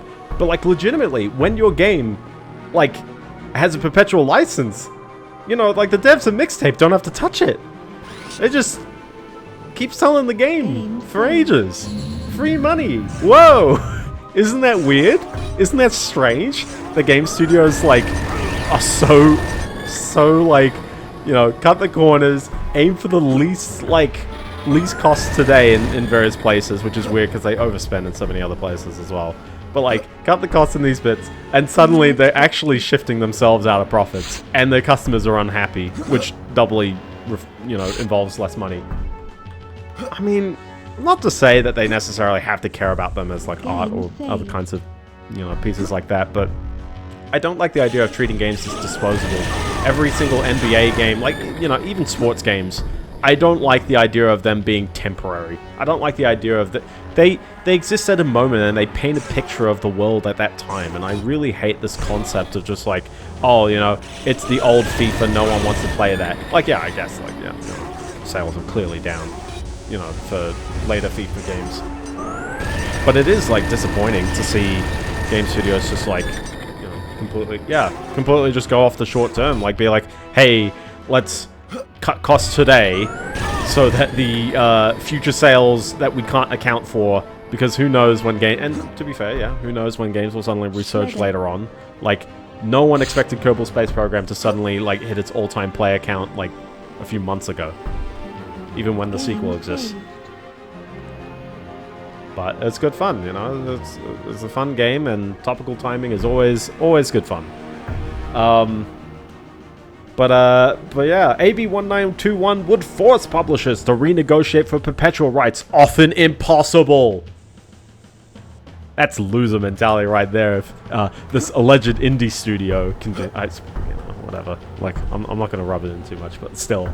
Or alter, remove content in ways that break the game or violate contracts. Now, the only thing that could break the game is third-party libraries, I think. If you're negotiating third-party libraries on a fixed term, you are doing something wrong. Because very rarely do software companies issue license, or like, how would I say? Very rarely do software licenses only apply for a certain amount of time. Like, they clearly would apply for the fixed term of the product. Or like, they're based on the... I guess there's some where it's like, you know, let's say for example... What's one? Let's say, for example, your team uses Jira, and you need to fix bugs with your game, and you know, you got to keep paying for Jira monthly. Thank you for the follow, Mr. Crimson. I hope you've been enjoying this as well. That gets sucked into the jet engine. There was like a person on I think it was in California. There's like an infrared camera shot of the person definitely getting sucked into a jet engine. Like, they were standing on the runway, and it was pitch black, so no one saw him. Well, until the plane decided to not take off. Very gruesome. It's gruesome, but, like, the video is, like, you can't see any details, but it's like, oh, you can tell what's happening there, which is, very sad news there. We'll see. I'm ranting about this for a bit, but I'm pretty done soon, so... So anyway, ESA continues to write, it also requires fixes that are often not technically possible, such as offline versions of online-dependent games, and continued support without necessary infrastructure. If the mandates in AB 1921 can't be met, then it imposes full refunds, regardless of time played or value received. And to that, I say, there is a question. I do think that game publishers are 100% going to push back on the concept that if any tiny little bit of functionality is... you know, removed from a game, does that impose a full refund? And I think that that's probably going to be the negotiated part. But I would like to see games issue full refunds if the game is fully, like, if you can't operate it anymore. You know, like, clearly, if you're pulling the crew, if the game is going to be removed from people... Just shredded me. He's still shredding. He hasn't stopped. I'm going to take this hit. Might as well. But I think that is definitely the part that, like, is going to be argued the most, because it's the obvious financial burden on this whole process. And I 100% agree. It is the financial burden. It is intense. I won't necessarily say it's like impossible to deal with, but it is intense. Like, you have to, you know, you gotta pay for the whole product, even after someone played the whole product and might have put it down for ages, and you want to sunset something about it, and suddenly now you open up refunds for every single person. Like, I kind of get it, but I think that there needs to be a real significant remedy for end users. Wow!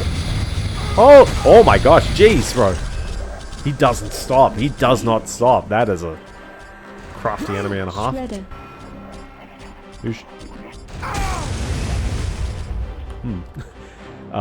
Exactly. Exactly.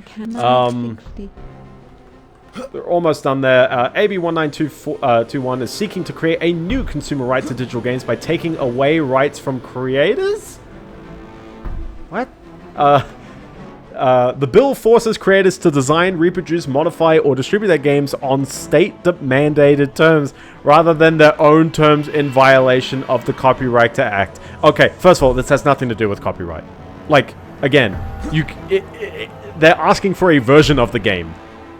Like, the same experience of the game as best as you can without the need of online environments. Or, even better, the ability to self-host and therefore encapsulate the full experience using local consumer means. Because obviously, as well, if you can provide the functionality through some other means, I think that is, you know, again, you won't get the refunds. I think legally, maybe right now, the law is going to ask for them to still offer the refunds. But what I mean is that users are most likely going to play ball if they can still enjoy the game. They're not going to refund it if they can still play it. Generally. Hopefully. What I hope is that people don't catch 22, is that they refund the game and then just keep the files, because obviously you can just like do that. Obviously Steam's not going to let you re-download it, but you know people are going to do that. But you know what people do? That anyways. Or slightly more insidiously, I actually see people like argue for refunds after any update of the game, regardless if it, they're like, oh, this stops working on my machine. If you do that in bulk, if you have enough people do that, Steam generally starts to honor it. It's like, it's kind of shady when it's not really quite right, so... but I hate this whole, like, oh, it's state-mandated term. No, this clearly forgets that the EU is, like, listening to this kind of opinion as well right now. It's nuts that they've just blanked out on that. AB 1921 is not a consumer protection bill. It is an unworkable mandate that, with serious unintended consequences, it will limit how developers design modern interactive experiences and reduce access to online features players expect. AB 1921 will result in fewer games, higher costs, and less innovation. I just want to add that is intentionally, or not intentionally, that is hilariously ironic that I'm here talking about how IGN doesn't even like review more than one game a week. That game budgets are absolutely ballooning for some bizarre reason, and that you know, here we are dealing with hero shooters in the wake of Overwatch nearly 10 years on, because for some odd reason game studios keep thinking that, well, I don't know, they started these projects back in 2016. GTA 6 started back in like 2013 or 2014, whenever, I don't know, whenever they start working on it. But like legit, it's like that game is absolutely absurd on the budget. And certainly there's bound to be someone from Take-Two pushing back on this, because GTA Online is a thing, and obviously you've got to figure out, how does GTA work without GTA Online? The easy answer is a self-hosted server, just like what people have already figured out. Literally just, if you just tell people, hey, just run this, you'll enjoy it. It's fine. Easy. Well, maybe not easy, because I'm pretty sure the role-playing server has its own implementations and ways and places, but I still feel like the capability is bound to be there, right? You can write a server without necessarily needing any libraries that you can't distribute. So, but all of this kind of reads out to me like, I don't want to say like loser behavior, as if like that's, you know, that's a bit of a word without really much backing, but legit, it's like, it is whiny. It's like saying, oh, it's impossible for people to make games without complicated online infrastructures anymore. Like, what? Who are you fighting for, ESA?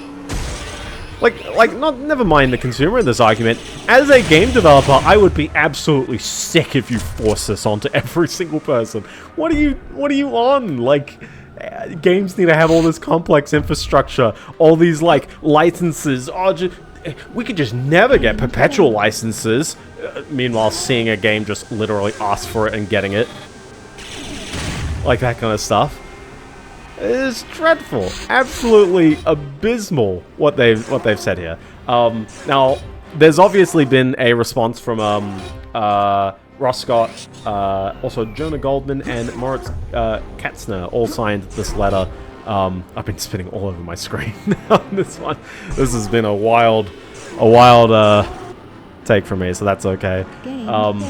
But no, they gave a response. I'm not reading that out. They kind of said most of the same points that I did. But they did mention one analogy about the, like, what this is like. And I think this is a Ross Scott kind of take. I think he said this before. But it's like, imagine a car with inbuilt GPS. At some point, the car manufacturer ceases service of the GPS. This shouldn't mean that the car ceases to function. And I'm just like, you know, I think there's cars right now that are really kind of tempting more and more subscription-based services in places where, like, they clearly don't need to be there. The easy example I think that anyone can bring up is, I think it's Audi, has been doing the subscription to unlock heating your seats. The heaters of the seats is always there in the car. But you, the poor person, cannot afford it unless the car's digital license has unlocked the heated seats. This is, like, I know people use the term dystopian very excessively, but, like, this is legitimately, like, dystopian in the sense of, wow, I don't get to own the piece of, like, hardware that exists right then and there in the car that I definitely own. License required. Yeah, yeah, exactly. I don't get to own the means of the own thing that's right there in the car because unfortunately I've got to pay for it. Now, I guess, like, one could make the argument of you know, if I pay for a computer, like, am I entitled to every single piece of software that's written on it? And I would say, well, no, because in order for the software to exist, generally, there needs to be, yeah, exactly. Oh, yeah, there's keys with that kind of stuff. And I worry that there's going to be a point when various ones of these cars with too many, like, I don't want to say smart features, it's like a catch-all term, but you know what I mean? Like, there's features in cars that are going to, actually, bonus points, I've got a great example. There's a dishwasher from Bosch. And the dishwasher features only a handful of buttons on it. It's got the bare essentials, it turns on, and standard cycles and stuff. But custom cycles can only be operated through the smartphone app. There will be some point when the smartphone app ceases to exist. We cannot expect that smartphone app to exist forever. We cannot expect phones to exist forever in the state that they are, because, I mean, even though I am running, like, Froyo era Android apps that still work because the APIs haven't been obsolete, so that's nice. Maybe we'll get into that one later. Actually, I talked about that one last week, didn't I? But, like, at some point, that app is not going to exist. Also, it relies on a server to work, so I just want to add that one as well. If Bosch decides to turn off their servers, I can't operate the iPhone app anymore, which means my dishwasher doesn't do all the features that it advertised. Oh, that's cheeky, though. It opens up one door, and then you've got to rush to the next door afterwards, so that's on. I got stuck there. Oh, I got double stuck there. This is not going to time well. There we go. There we go. Oh, he's invisible. He's there. He was there. He's just invisible. Exactly, yeah. And it's terrible. I think that this is terrible that, like, Bosch has sold a dishwasher like this because, again, it's this idea that you don't own anything anymore. Like, there is no reason for the dishwasher to require things that take external use. And by external, I mean requiring the services of stuff that's not just in your house. If I had the ability to signal stuff to my dishwasher from, you know, from somewhere else, it's like, I kind of get like, okay, well, you know, offering this as an extra service. People obviously don't run home labs in their house, on average. So, expecting people to be able to port forward or host some kind of service in their house that allows them to operate the dishwasher is probably not expected. I get that. So you're not going to be able to offer this functionality to most people unless you provide a centralized service to at least do the poking and stuff. Same way as, like, I think people will pay for, and not to say Tailscale is not a subscription service, it definitely is, and it's a free service as well. But just remember, Tailscale is relying on a centralized, Tailscale relies on a centralized service. So everyone who's like, Tailscale's great, there is still a factor of security in there, and also your Tailscale will not work forever if that stuff stops working. But in general, I thought I'd wing it. I thought I'd get there. But in general, like, the Bosch dishwasher is the best example of, like, this is going to break, and we all know it. We all know this is going to break at some point. But it's in motion. The means are there. The dishwasher is. Hi, I would like to jump back up. I would like to jump back up. Never mind. We aren't jumping back up. And I think that these game companies, or rather the ESA, although if they're speaking on behalf of the game companies, then I'm going to assume that all the game companies are very insidious right now. Everyone who's part of that list, I really don't want to buy your games at the moment. And I know that includes all these big companies, and here I am playing Xenoblade Chronicles X. I don't have too much to say. I'm up to Chapter 8 in that game. It's a long one. It's a really long game. It's going to take forever. Maybe not forever. It's going to take a while. But I know Nintendo's on that list. I know so many game studios that I definitely know and love. They have representatives in the ESA. So unfortunately, this org is speaking on their behalf. And which is weird as well, because it's like, how many Nintendo games have actually experienced this? Arguably, maybe Xenoblade X on the Wii U, to some extent. But, like, many of these games still have offline modes. In fact, I'm pretty sure Nintendo, I can't think of any one of Nintendo's games that breaks without an online subscription or online service. Beyond, like, the Switch Online, even though that is a subscription, and they do market it like that, so... I was going to say Sega. Sega's had a few, and I think Fair Game $sign is basically all but officially mentioned to be cancelled. Like, I don't think that thing is ever going to come out. Yeah, exactly. Like, the problem that this enemy, jeez, bruh. This is where you save all your lives, but oh my goodness. Actually, this is Cerebral Bore time. This is 100% Cerebral Bore enemy. Right here. Get him! I mean, it's a one-hit kill. You gotta use it. Dr. Mario... Oh, did they shut down Dr. Mario World? Yeah, Sony shut down a bunch. I hit the funny number of health, though. Oh, never mind. It's gone. Keep hitting him in the elbows. Kind of annoying to hit him in the elbows. I should really be using the actual new weapon. Hold on, scroll the list. There we go. I should actually be using this in some cases. It's just those turrets. I feel very reluctant to use it there. Yeah, this is the problem with using this, is that it's a bit hard to line up because it doesn't fire until a decent bit later. It is normal for phone games, but in theory, it does apply to phone games, at least ones with upfront purchases. I think you'll probably see more phone games just go back to the, you know, this thing doesn't really work as well as I'd really want. It really don't be working as well. We'll keep its use limited. Firestorm cannon. I do appreciate they give me tons of ammo for this thing, though, because it's definitely been helpful. But yeah, here's another example I want to bring up. Louis Rossmann, who's very famous on the internet for being a, like, just stalwart proponent of any right to repair thing. Like, I admire him.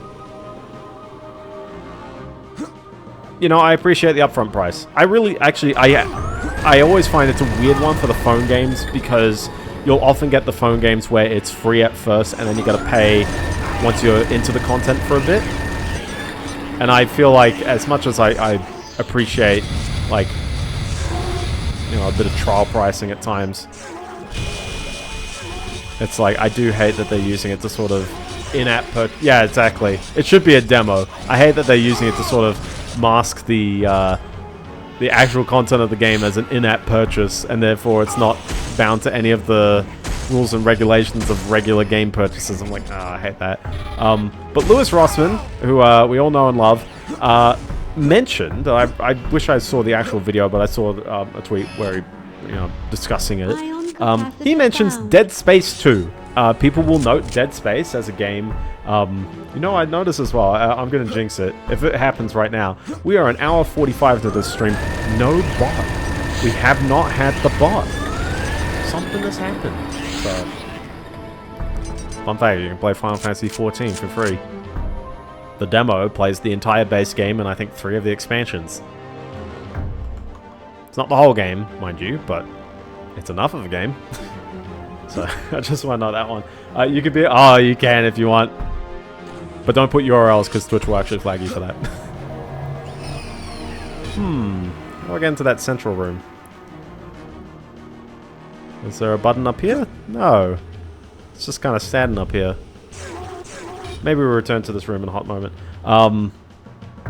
Very, very soon, yes. But Louis Rossmann mentions Dead Space 2. Dead Space 2, for reference, came out 15 years ago. Not the sequel to the remake Dead Space. That is never actually going to happen. EA is flat out never going to... They're never going to finish that one at all. I'm pretty sure they got merged into a Battlefield studio. But he mentioned that you can't play Dead Space 2. So Dead Space 2 uses a system called... Yeah, exactly. There you go. This guy knows. This guy knows that I haven't played Final Fantasy XIV. I kind of want to get the gist of it, so maybe I'll do the dive, but MMOs are just like, I know where I'm going to end up on it. I'm really just hoping that the time in the middle is worthwhile, but I think part of me is like, I'll play some other games I've got before then. And unfortunately, I might miss out, but hey, you know, at least in the case of Final Fantasy XI, it's never truly gone. Game saved. So, but yeah, Dead Space 2 uses the DRM system. I think it's, I forgot the full name. It's like Tages, T-A-G-E-S, and I'm not too sure if that's a an acronym or... Get him! Teabag him! Before he's even dead, he gets to watch me teabagging him while his brain's getting chewed out. I go wrong in many cases. But yeah, it uses this DRM system, and this DRM system uses some centralized service to track key activations. Every time you install the game on a different piece of hardware or a different operating system, you activate it on a different machine, effectively. After you've hit 5 of those, the game will refuse to activate, and you need to deactivate them. Now, the tool to deactivate them requires another online service, which doesn't work anymore. That online service should be provided by the publisher, right? Which is EA. EA has officially, well, maybe not officially, but they've said in the support ticket, and they're definitely not publicly mentioning this, is that, yeah, no, sucks to suck. It's down. We know.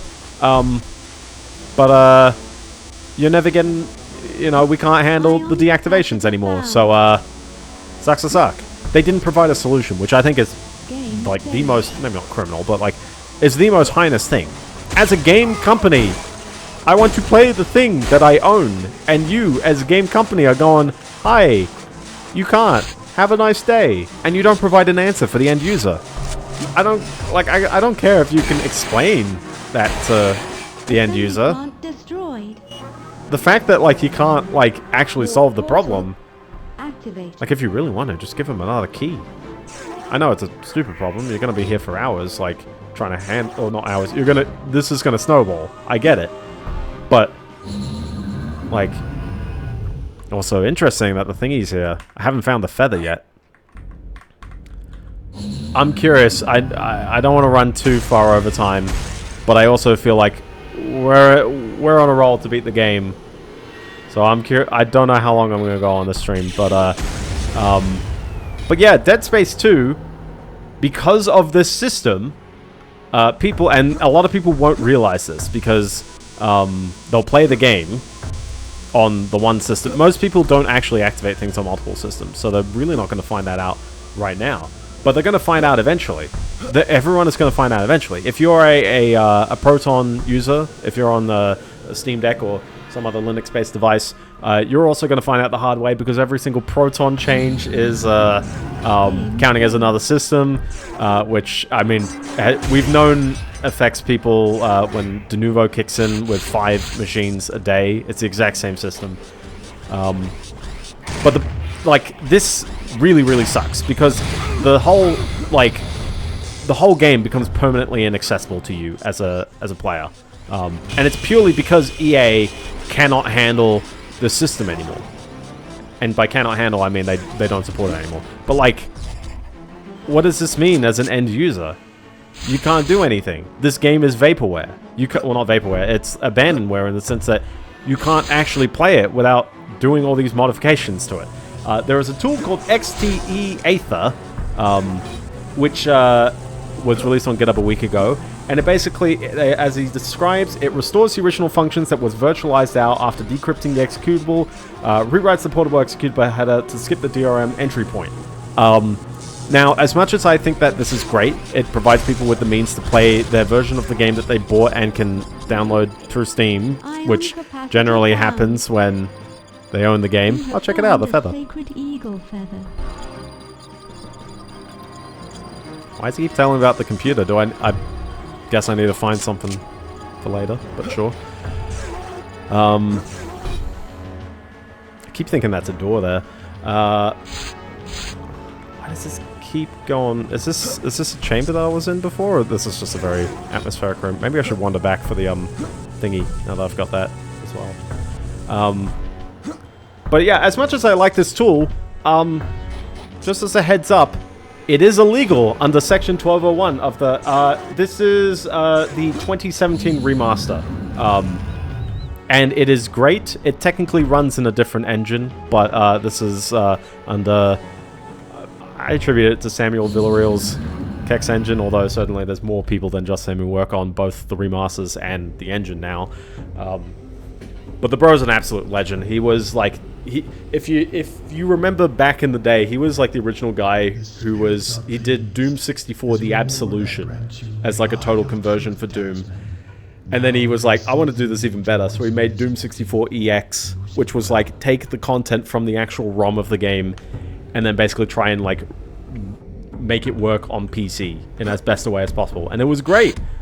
And then he had to take it down, and then Bethesda were just like, yo, we can just license that if you want. And so the official Doom 64 release on Steam and on other platforms is an even more just redone version of that. But it's using that engine. I think the original Turok remaster, he had a remaster of Power Slave as well that he worked on, which operated in the same way. Obviously, of course, you needed to own the original. But I think Turok was the first one that he released officially under as Night Dive. And that engine has been put to great work. It's been used in many of these remastered games, and yeah, no, definitely great. Runs in 4K, whatever refresh rate you want. It's got a bunch of quality of life features. It's got an options menu that's so large you got to scroll. Not that screen. This screen. It's a button screen, but still. Like, you know, there's enough stuff. Also, in various games like Power Slave, I believe he's actually like mix and matched cut content. Shadow Man is actually probably one of the best ones. There's tons of cut content that he's a pen. Did I just? No. No, this is the that's the bit. That's the nuke part. Keep that in mind. I don't know if I need to wander back into the third room that had the platforms, right? Was it the third one or the second one? I think it was the third one. Hey, you've got until the end of the game. But yeah, I just want to say that, yeah, Section 1201 technically forbids I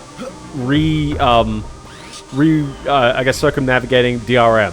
So in theory, this tool is illegal, technically. I think that law, as always, I think that law is stupid because it forbids the actual methodology of getting the thing that you already paid for to work. And it's like, it doesn't even forbid the actual, like, idea of getting your game to work. Oh yeah, Nintendo 64 recompiling has been so good as well.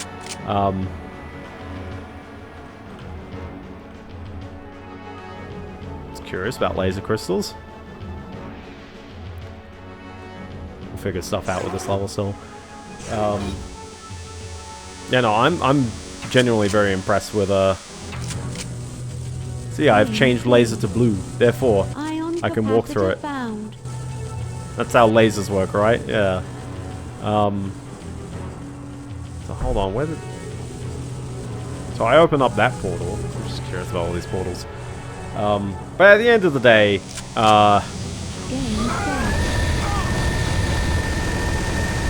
get him! Get him! This game kicks your butt though, I'll definitely say that. It's a tricky one.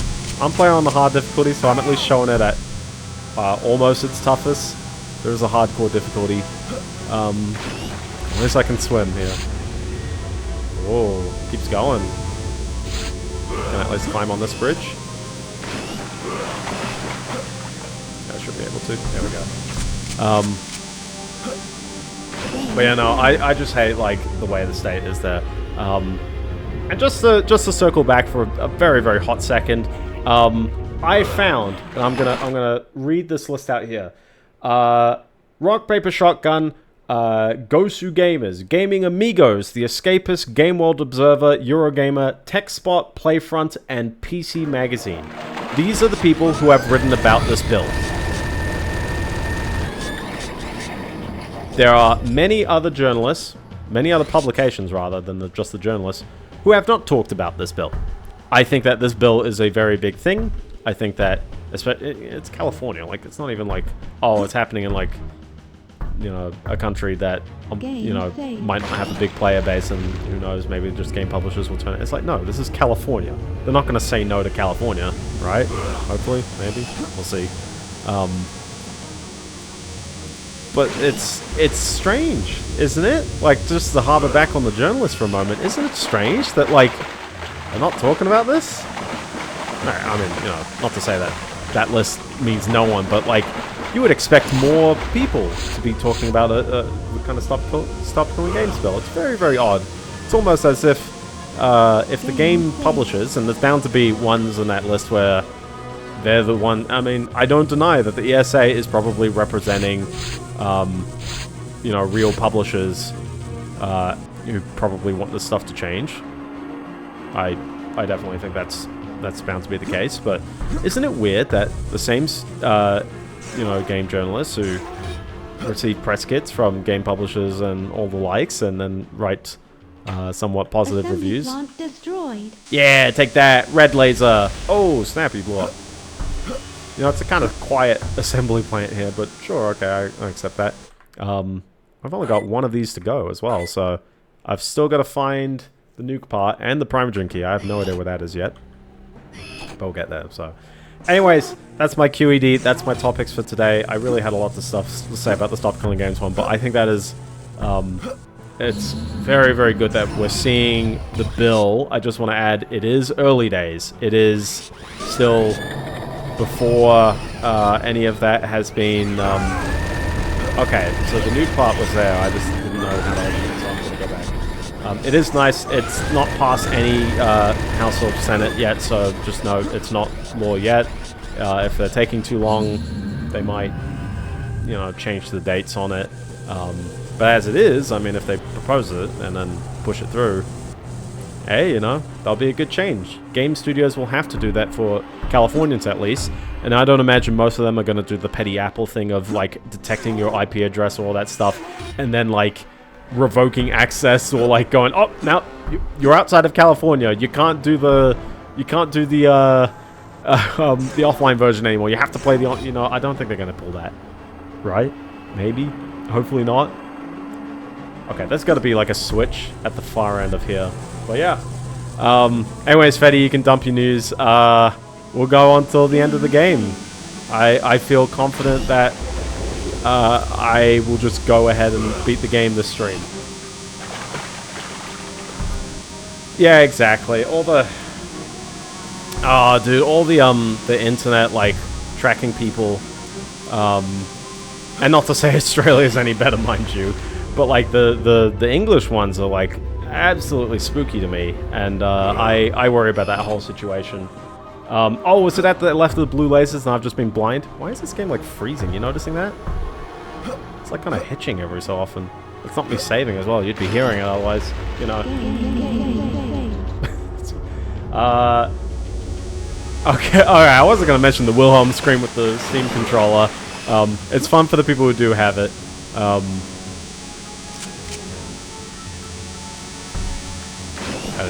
I didn't even realize I could steal the lasers, but yeah, stealing lasers.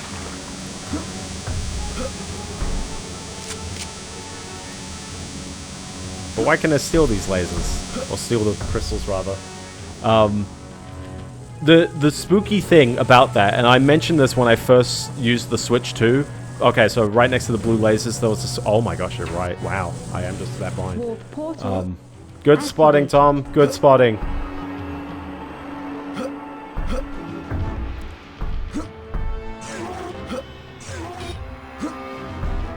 This is welcome, backseat gaming. I am very welcome to this kind of stuff. Also, think about it, this is the last nuke part. Your efforts are needless. It's so last part that they have to provide a cutscene again. I know, right? Cutscenes, like 12 hours into this game. Maybe not 12, 10 hours.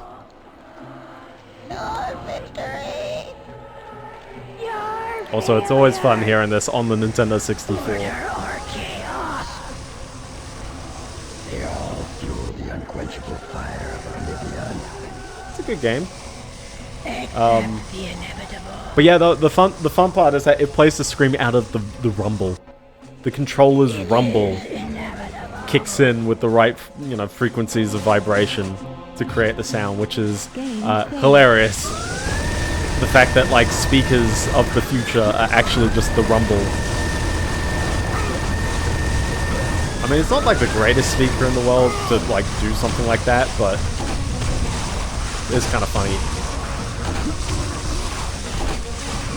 I got this rocket launcher. I have not been using it, really. I like this rocket launcher. It's good fun. They did say that. I'm curious how many more, like, is cut content and how much is just like they just need to actually make them. But yeah, I appreciate this revival of old, maybe not old franchises necessarily, but old style shooters, and I am perfectly down for more of it.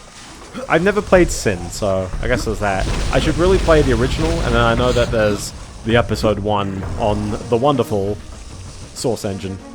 And then they never made any more. Also, that episode 1 was very short, apparently, I hear.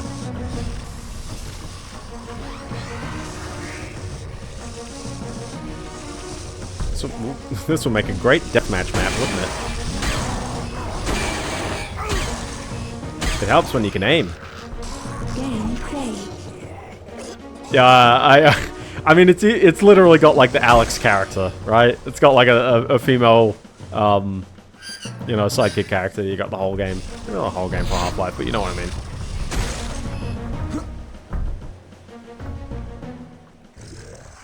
They really put the eggs in the basket on this one, didn't they? Either. I like these sections, though. It's like a secret 7th level that you have to play in pieces. You know, like Phantom Hourglass or something like that. Cool game, Gravity Rush. You can now play the second game on PC now, right? With that fork? Yes. Well, I mean, it's in a working state, which is great, because I hear a lot of people really gush about that game, and it's a shame that studio has effectively been very dissolved, and Sony have absolutely no interest in, like, even remastering. I mean, technically, I think the original game is a remaster as well. Listen, for all the things that you won't forgive Sony for, just remember. They're making you pay for God of War again.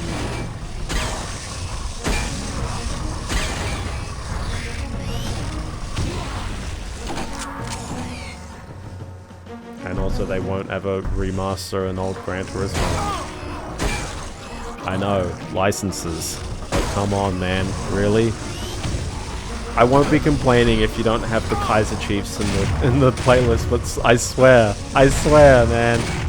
You gotta at least let me rock that Supra. Oh, this is Studio. It's probably a versus.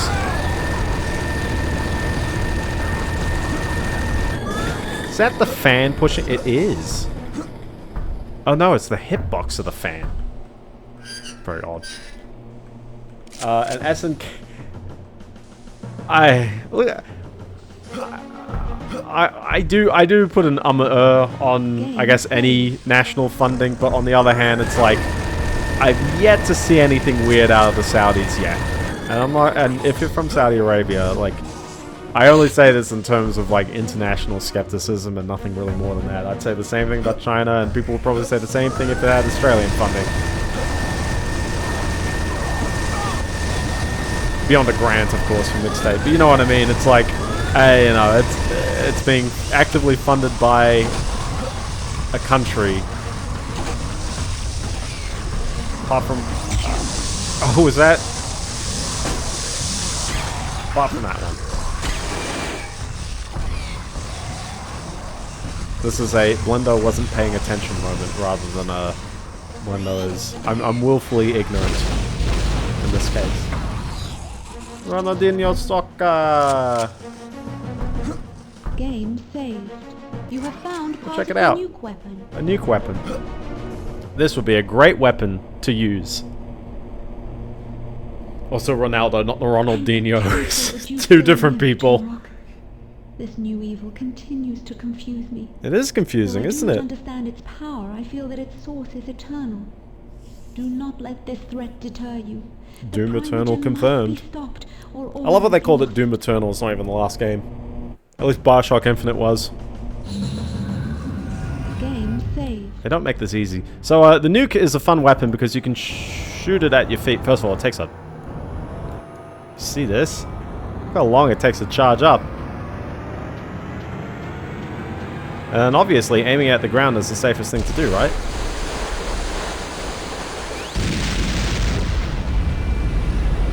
But you can imagine that'll probably do some fun things to some enemies. Probably nothing I want to do to any regular enemy. That seems like a end game boss kind of thing, right? Yeah, definitely.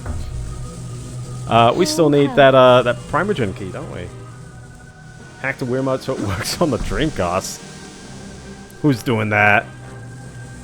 And also, what can you play with the Wii remote on the Dreamcast? I guess if you can put the nunchuck on there, then you're bound to have enough buttons, because you need a D-pad, you need an analog stick, you need 4 buttons, 2 analog triggers, which you're going to have to improvise on the Wii. We got him. It's all good. It's all good. But yeah, no, you're going to have to improvise on the Wii for that one.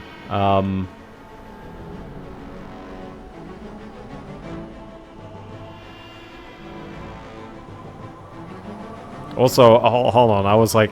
So I've ended up in this portal here. And that's only like a 2-way portal, which means this kind of leads me back out the same way I came? I guess? So this would have been the way I went forward. Yeah, where did we get some Fortnite gaming? Yeah, I want some Fortnite. I'm gonna get me that #1 victory royale. Oh my goodness, is it the Wizard 101?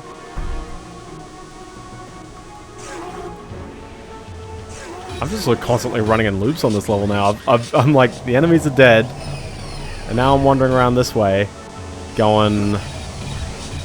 No, I gotta go high road Anakin. Oh my goodness, wow, that's actually... Oh, no. Lift. Rune Jade. Oh, I know of Rune Jade. I think they've got like a sequel or something that they actively keep up. but I don't know about the original. As an MMO, it always seems kind of interesting. So yeah, I'm definitely going forward in the level. So how many screens back did that one loop back on?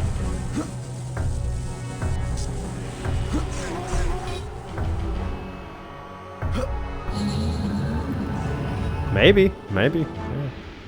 Okay, so about 4 screens. 4 screens. The possibilities. The possibilities are endless.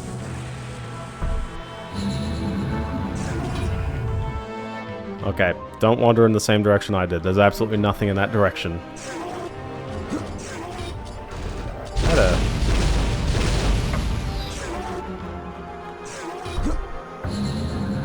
3 unreleased. Ooh. I do like me a GBA video cart. I sure hope it's of a lost episode of Danny Phantom.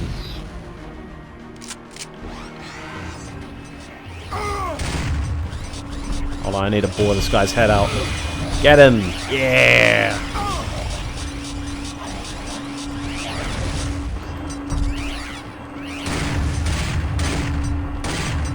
No, I'm actually surprised that I get to rely on my pistol a lot, even though it does feel like a very weak weapon against literally everyone in this game. You can never deny the power of a good old flamethrower. Oh my gosh, are you kidding me? Why? Hi, which weapons do I still have ammo for? Any? No? None? I've got the rockets, wow. I don't think I even hit that. Oh, jeez. This is gonna be... I'm not gonna die. Don't worry. Hopefully not. I'm gonna try not to die. That turret is brutal, man. That turret is brutal. So that switch that I definitely hit should open this far door. I'm gonna cerebral bore this guy's face out, just like the previous guy. Get him! Yeah, got him. This is a busy chat. I know some of these fellas, so... Hello, fellas. How you guys doing? Use the force. I'm using the force of my my long-range weaponry and my rocket launcher that fires 3 rockets. But they really don't give you any ammo in this game, and now they give me every single weapon walking into the... Oh, it's the end of the level! Which is very disappointing, because I haven't killed one of the plants, and that's... If I was to walk into this, it would respawn all the enemies and tell me I failed, but... Okay, we're at the end of the level there, so that's good. So now a question comes, oh boy, where did I miss things? But I do know, off the top of my head, I think it would have been in here. No, I'm not ignoring you. One of them is the Sonic X episode. I saw the Sonic X episode. Is it the one where Sonic says a bad word? That's episode 2 of the show, by the way. Swears in episode 2. How could you, Sonic? This is long, snaky corridor. I don't think there's really anything to be found in here, but I'm pretty sure there was more than one screen in this area. I wouldn't mind. When do we get GTA 6? It's coming up soon. I love how it's GTA 6, despite, like, however one wants to cut the numbering schemes. Maybe I'll play Vice City Stories just personally soon. I can tell you about Vice City Stories. We'll do the Phil Collins speedrun. How long does it take before you see Phil Collins? Games that weren't has recovered a bunch of Atari Lynx prototypes. I've heard of various Lynx games, and it's like genuinely impressive. In fact, really all handhelds seem quite impressive to me, because I always keep comparing to the Game Boy, and the Game Boy is intentionally simple and cheap.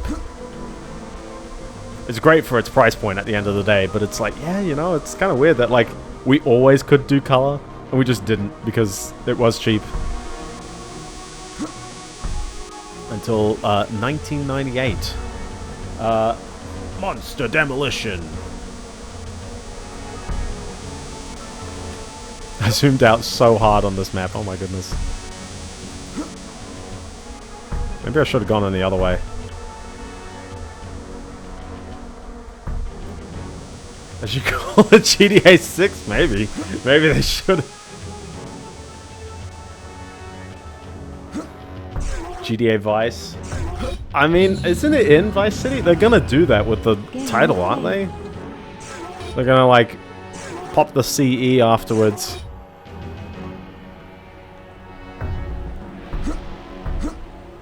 Yeah, no, it wasn't up here. But I do remember there being doors at the far end, but I don't think these opened.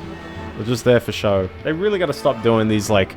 They need to do destroyed doors. Don't have doors that look like the same locked doors as other parts of the level. Throws me off there.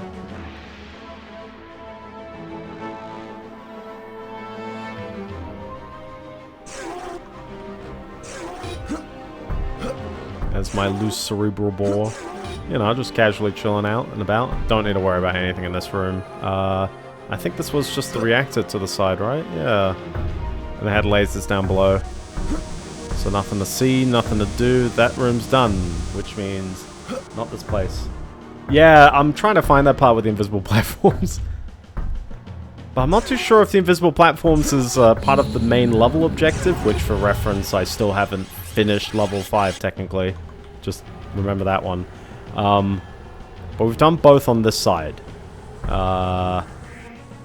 Yes. So let's head over to this side, which would have been the second one. It definitely was the second one, and I don't remember in the first one. We'll have allergies.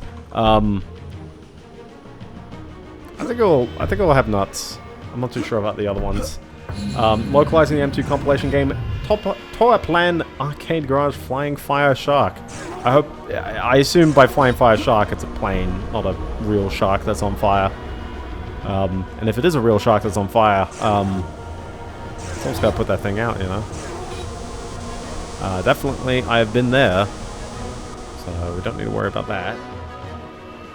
Flying Shark and Fire Shark are two games. Oh, what's our other shark games? We've got Sewer Shark. We've got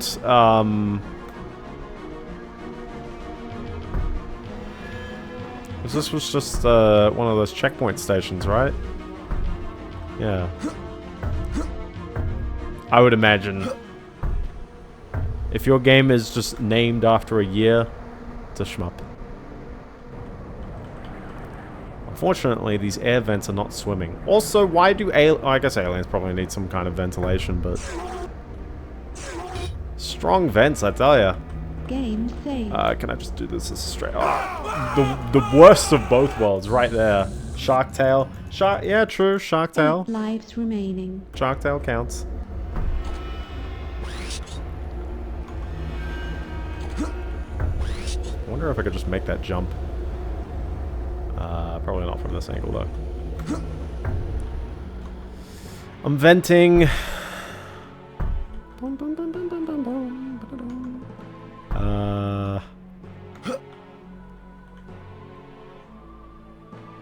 mean, I don't imagine they'd hide the thingy.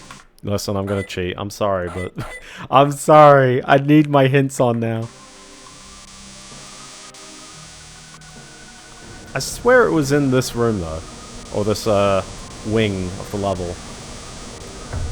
Fans have made a port of Pokemon Snap for the 3DS, the Nintendo 64 one. Extra content. Ooh, extra content's interesting. Yeah. Oh, these are just buttons I can interact with, they're not secrets. And I know I can interact with these buttons.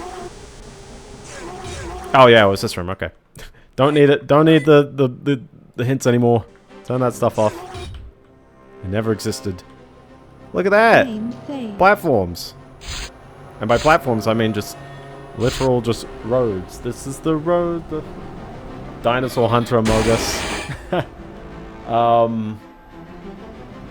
Unity ported to the 3DS seems like a very bizarre thing to me, and not as in like you can't do it, but as in like I'm amazed that like it's readily like available, if that makes sense. Okay, so I've hit the button. Now what? It appears like they want me to jump down because there's nothing else up here.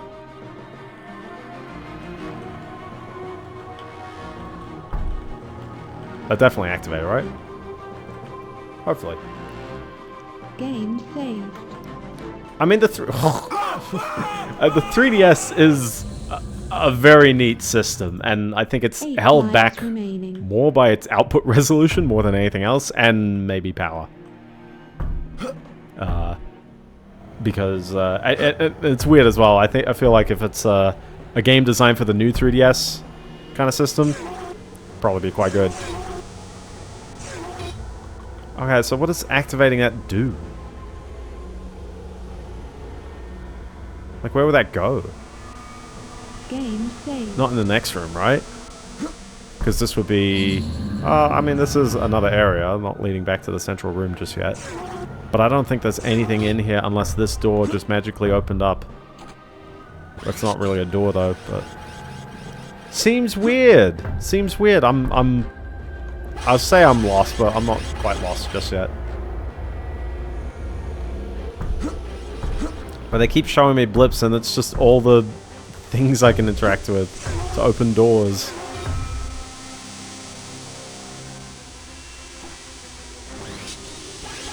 So who knows? Who knows?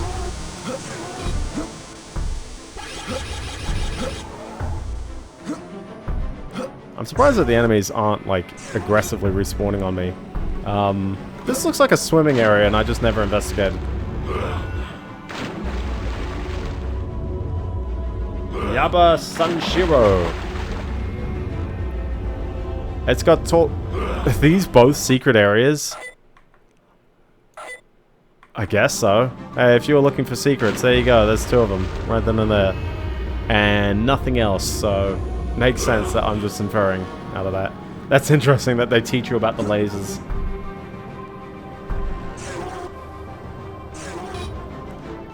I'd imagine there'd be differences, although... I'm curious about the actual differences between how, like, Beetle renders and then how, like, the real one renders.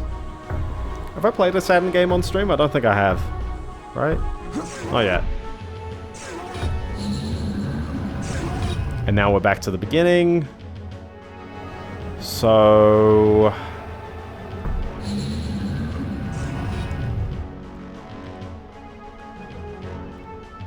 I mean, it makes sense. You can recreate the process.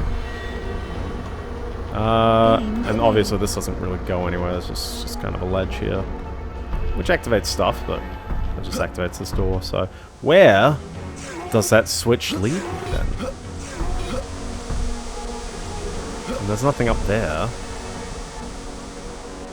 I'm sort of scowling right now. I'm really not too sure where that switch would have led me at the end of the section. Can you translate? Compute shaders are shaders. I mean, you apply them on every pixel, and you can. I mean, in the same way as a fragment shader, you can do any form of calculation on them. But by handling it as a compute shader, it's GPU accelerator. That's the short term there. Screen side reverse mapping effectively means that it's rather brute force from what I can tell. But effectively, because like how you want to render it is based on other pixels around the screen.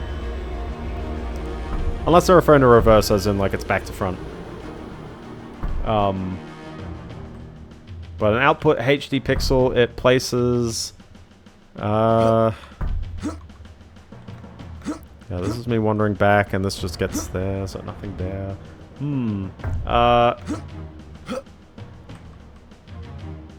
I mean, it's good that they're getting 60 FPS out of it, though. I'm curious if they can benchmark it and kind of analyze, like, processor time or GPU time. But yeah, no, hopefully good. Come up with novel ways of doing things is also very, very nice, so... Very good on them. Oh, where am I going? Where am I going? I've wandered around in a loop now on this section. I can't find where that button did anything. Unless that button just flat out didn't even activate at all.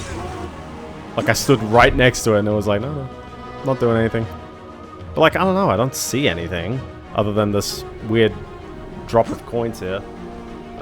It's I mean, the levels are big. The fact that like this, I've taken 4 streams, we're bound to be at like 10 hours total, and there's 6 levels. You've got to mentally know what's going on in 6 levels. You see what I mean? Like, it kind of seems stuck. Because I expect this animation to like turn at some point. Game saved. And load the save, you'll see it still doesn't turn. Am I tweaking here, or... I mean, I've turned the switch. I can't think of anything else that's actually happened around here. Pico Interactive, hey, you know. I just want to see games turn into things, so if they buy up stuff, they better make stuff out of it.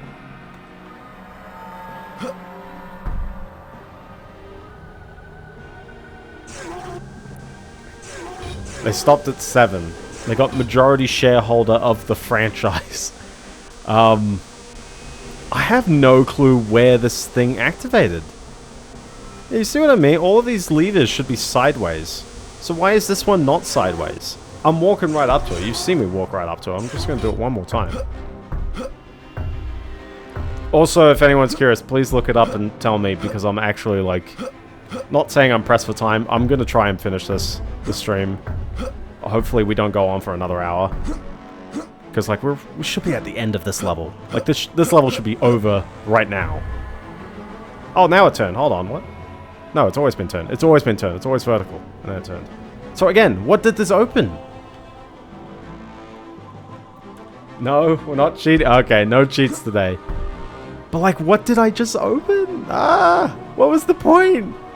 What am I doing in this area? I need the Primogen key. I can't access the final level without that key.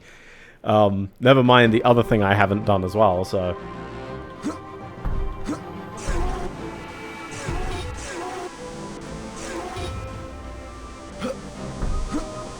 Because, yeah, I'm going to be wandering around so aimlessly otherwise. I can't think of, like, anywhere else. Answer the question? I don't know I can, no. Just me asking a question, no response. You asking a question. But no, please answer the question! I answer your questions, now you gotta answer mine. That's the deal, apparently.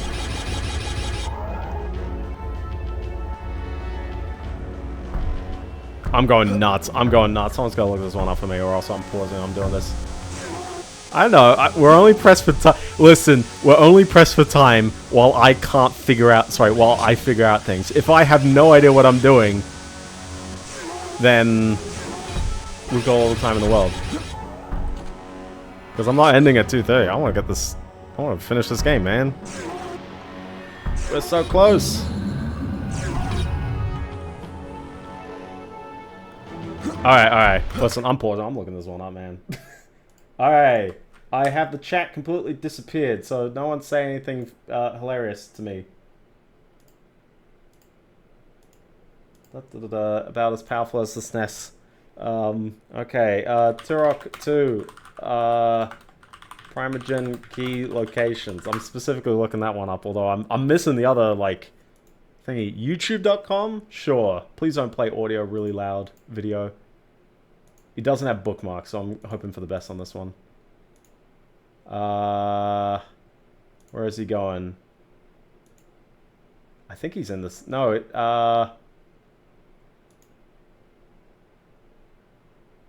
Oh, we walked past... Okay, this might be in section 1. Of all the sections, it was in the first one. Which then asked the question, what on earth did I witness with the other one? Only 12 games handled?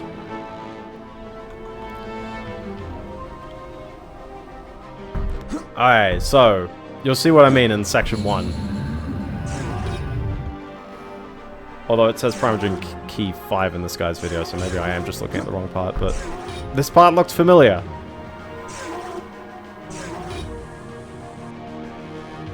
Also remember, I haven't done one of the objectives in level 5, so that will be a fun one of note.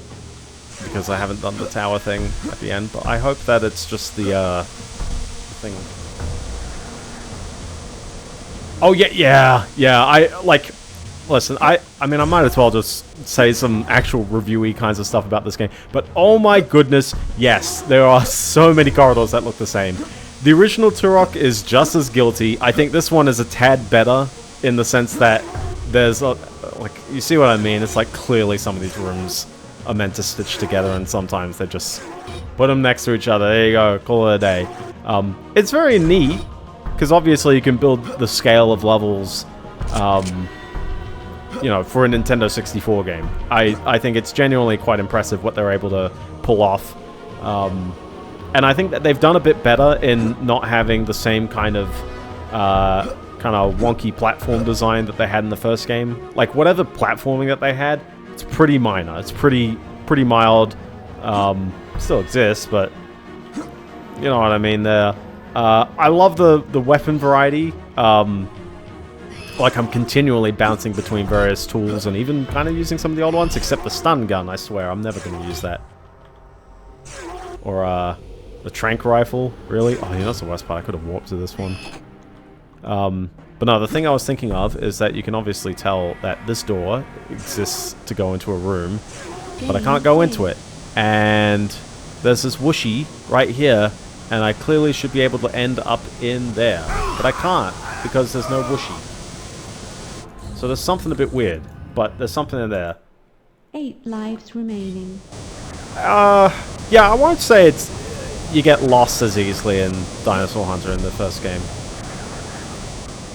But I still feel like there's something a bit more varied about the map design in this one. Like, I like this idea of a map where there's a central room with 4 chambers.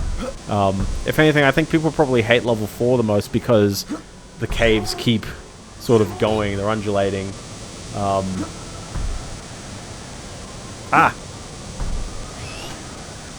Cheeky, it was hiding in plain sight. I'm curious about them remastering those games, Fetty, but I've never played them, so I really don't have much to say other than company remastering things. There we go. Progress. Area that we haven't seen before.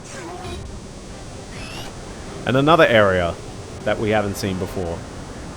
Because, yeah, didn't we see the key in passing? It's right in the center of the map, isn't it? Like, the very central map. It was there the whole time. But the question of how to get there was always an eternal mystery, so... I mean, you know how obscure consoles are. And then key that does, or switch that does nothing. But I assume that's going to reveal the Primogen key in the center. But revealing the Primogen key in the center still doesn't answer the question of, where's the objective that I missed?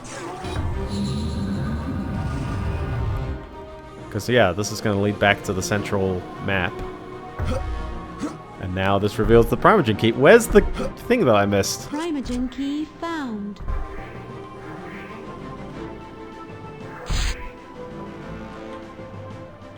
I'm continually getting okay. Big news. Big news for last. Game saved.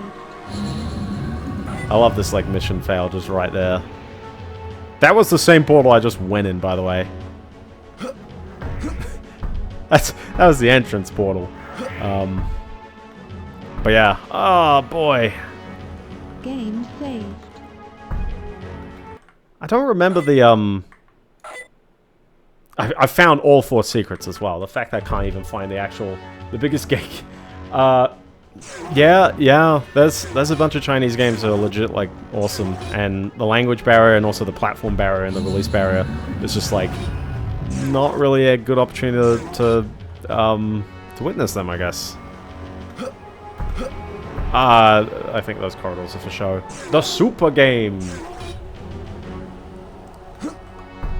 Alright, so then... Okay, so now we've got the question of, like, where is the assembly plant?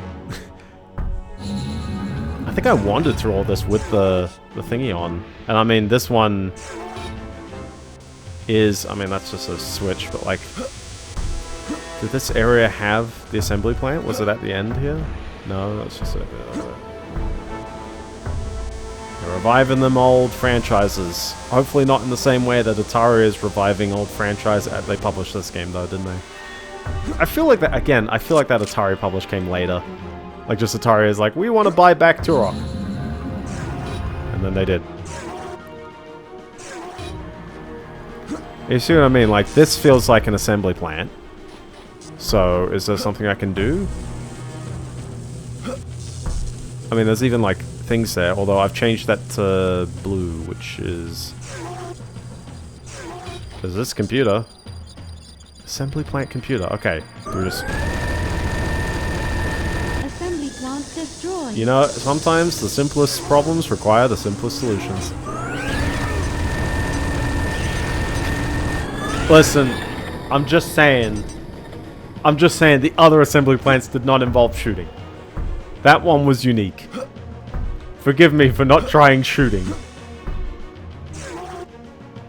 I did see Sonic the Hedgehog 4. I didn't see any of the rest other than Outrun would be hilarious as a movie. But like, I would love if an Outrun movie was just like, I don't know, what would be a good one? The Unga Bunga, exactly. I'm too silly to shoot things.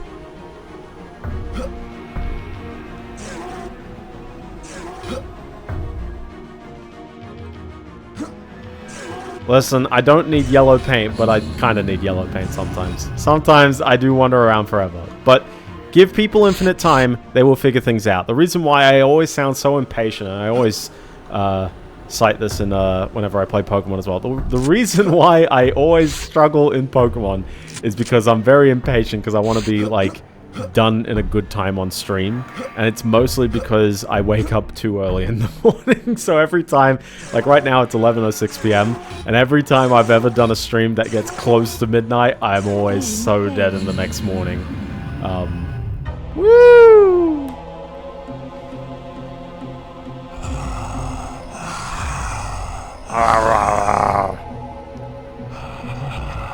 Hi there, Mr. I-Man.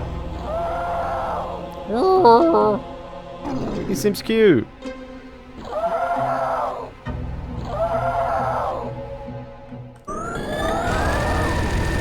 That's right, 2 bosses in one stream. Actually, we're probably going to fight all the bosses at this rate.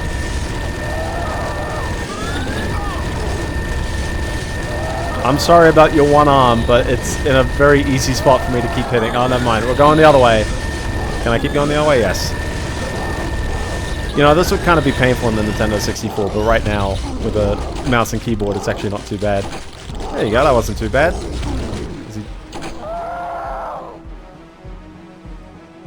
Oh no! I've been impaled!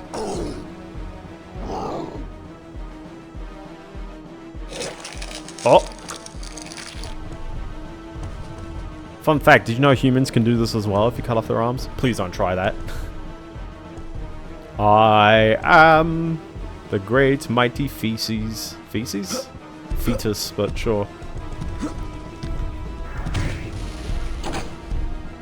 Sure. I gotta watch for rolling rocks, apparently.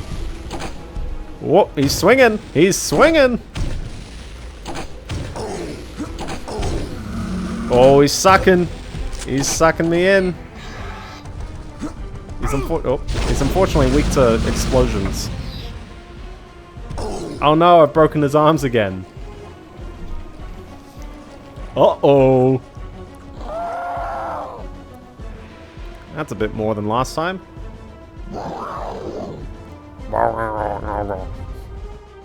Game saved. Technically, I'm circle strafing left, so I've unfortunately failed that one. Oh, he is a bit angry, isn't he? Hit him with one of these.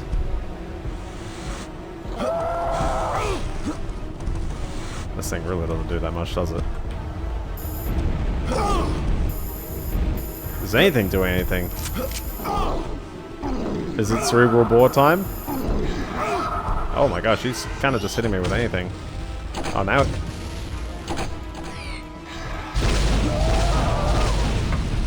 I know I'm on one. There we go. That's a key. It's a key, not a button. Did I just lose 40 health in like an instant then? What is hitting him and what's not? Because I'm just burning ammo on him.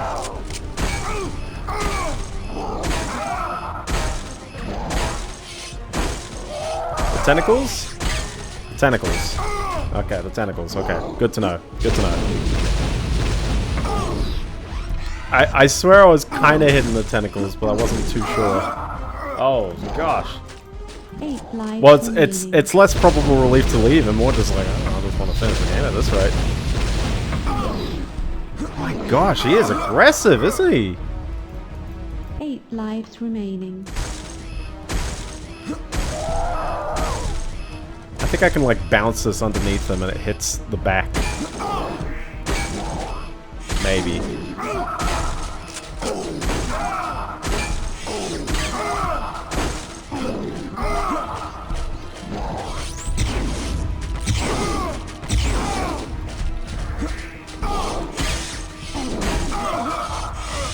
My brain is mush, apparently. I'm not having easy time hitting this guy on the back.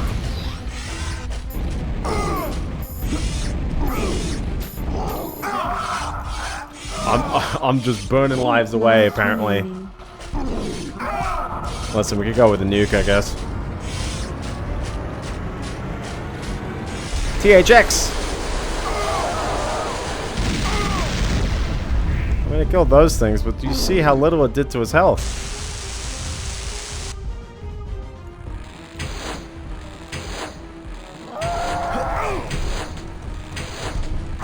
It is the butt I'm meant to hit, right? I feel like his face flashes. I'm not too sure. I've been sort of trial and erroring for a bit. Like his face is red right there. So like I kind of feel. Oh, okay. I swear I was shooting his face before. Maybe I'm an idiot. I'm an idiot. Just attribute it to dummy Biendeo. Can I do this on his face? I can actually. It's very inaccurate, but.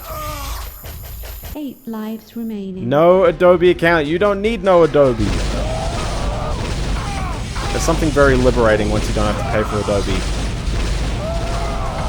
That's why DaVinci Resolve has been like one of the greatest things in a while. We're good. We're good. Okay. His kids are angry. But we're good.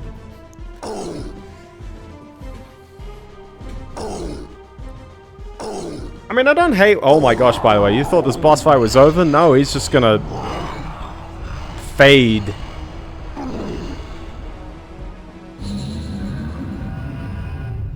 He's just gonna fade. So in theory, I still can't leave because I'm still missing some keys. So we gotta go back to levels 3 and 5 to finish them up. And I will do that promptly. So, which one was level 3? Level 3 would be, I guess that one, the U-shaped one, which is the one I'm looking at right now. That's not the private, that's just whatever's level 5 is, or level 6 ends with. Which I would imagine is the most involved boss fight, but yeah, so this level, we're all set. I just need to get the thingy. This was a short level. I don't remember it being too bad. But I also have no idea off the top of my head where the thingy was. So we're gonna just wander through it. But it was a pretty short level, so... Level 5 is gonna be the painful one, because I'm missing an objective.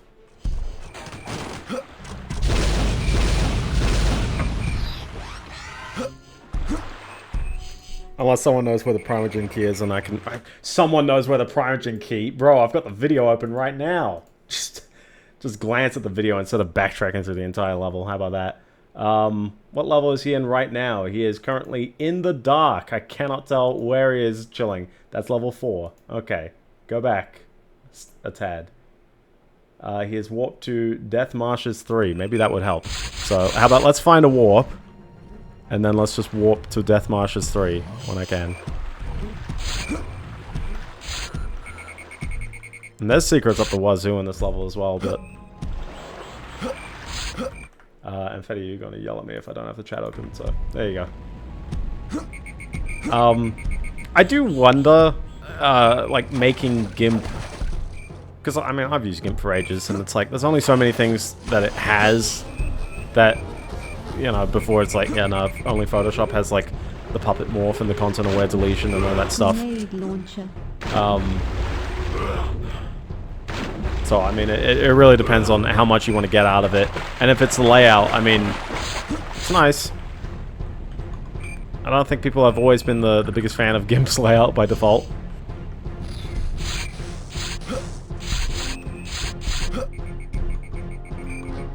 Oh, I'm completely... I'm for that.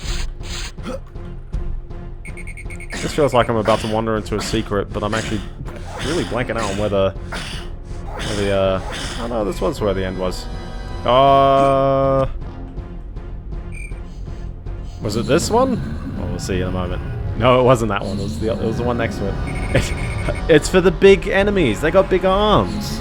They need big ladders. There we go. So let's warp to Death Marshes 3. And also get my ammo in check, because I need my ammo back. Turok. How may I assist you? How may I assist you? You may assist me by pointing me Granted. to the destination, please, of wherever this was. Death Marshes 3, please. Alright, so the question is then, where's the key? I've still got my hints on. We need the hints on this. Is that the end of the level and I've just sort of jumped down past that? Maybe. I know I heard the enemy and I didn't react to it, but... Nope. Come on. How about I should just, like, glimpse at this one video just to sort of know where he goes. He warps, and then he immediately... warps back to Death Marshes 2. You've got to be kidding me, really? He warped to the wrong one at first. Legendary play. He's baited me out. That's what I get for glancing at the wrong video. How may I assist you? Well, the good news is I didn't continue to look around Death Marshes 3. I got trolled. I got trolled. He went to Death Marshes 2 and immediately started swimming. So I'm just going to do that and we might see something. It's going to be a swim and a half, though, I'll tell you that.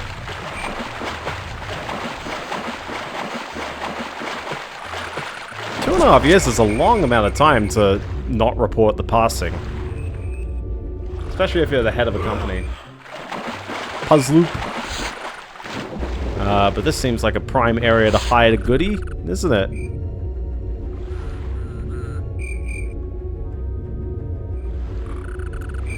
The screen is very, green, isn't it? It's green with it. Is it around here? Hi there. Hold on. Hold on. I'm trying to climb. Can't climb, bro. I'm sorry. Oh my gosh. I can't aim a shot at him because I keep bouncing the wrong way. Ah. Okay. Now he lets me climb out. Thank you. I appreciate the... Also, wow, it's just there. I appreciate the, you know, respect to privacy there. I have heard of Pang. It's like Pong, but they changed the letter.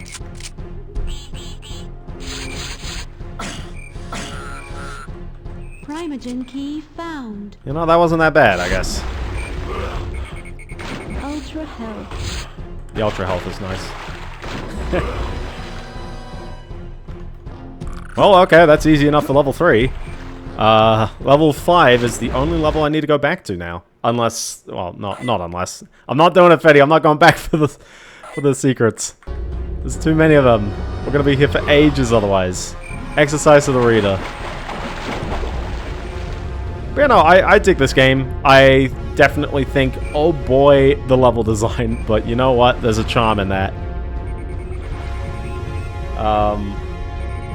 Yeah, it said 4 out of 9 for reference. So we've only got one level. Finish that level up. And then final boss time. And we're all set.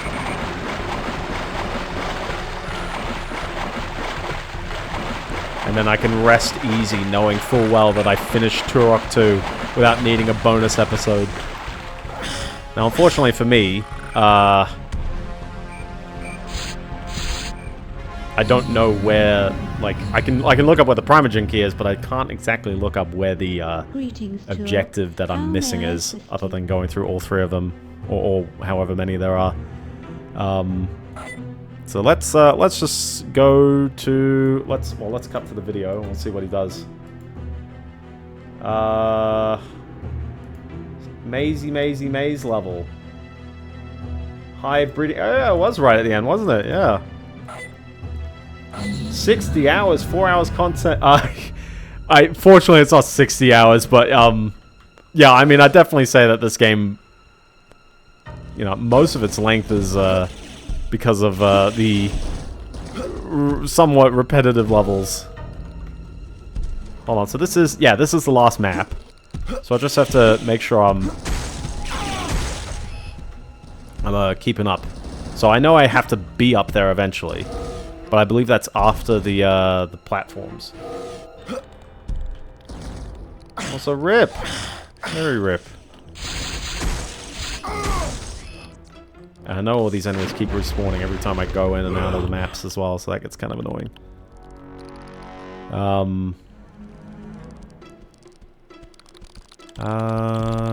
Platforms. I don't know if there was a ladder or whether it was actually platforms. I think it was platforms. Yeah, it was platforms. That's kind of nice as well that like someone who works on the emulator made his own games in the same way as the aforementioned Samuel Villarreal made Doom maps. In fact, actually, I'm pretty sure, doesn't he have like a contributed map on the Doom 1 and 2 source port? Like the official re-release of Doom 1 and 2 has one of his maps in the new episode. Or maybe multiple of his maps. I've completely forgotten which ones he worked on. So I think it was in here. I think. This map definitely cuts off, which is a good sign. Yeah, it was here. Look at this cool power. Only used twice.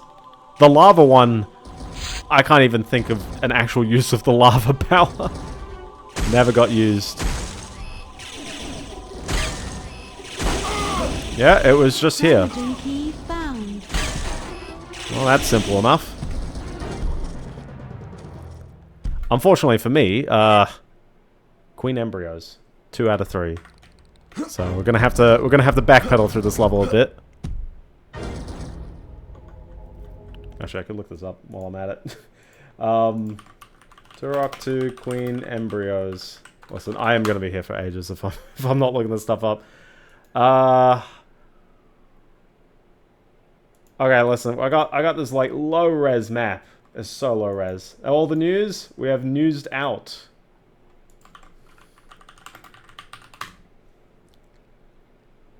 How has this guy's walkthrough only got 2 uses of the word embryo? There's 3 in the level. There's 3 embryos in the level. I found a higher resolution version of the map, but the map really doesn't indicate where the embryos are. Steam community. Embryo, yeah, I should be able to backpedal from where I'm at. That's probably the easiest way. No, it's all good. It's all good.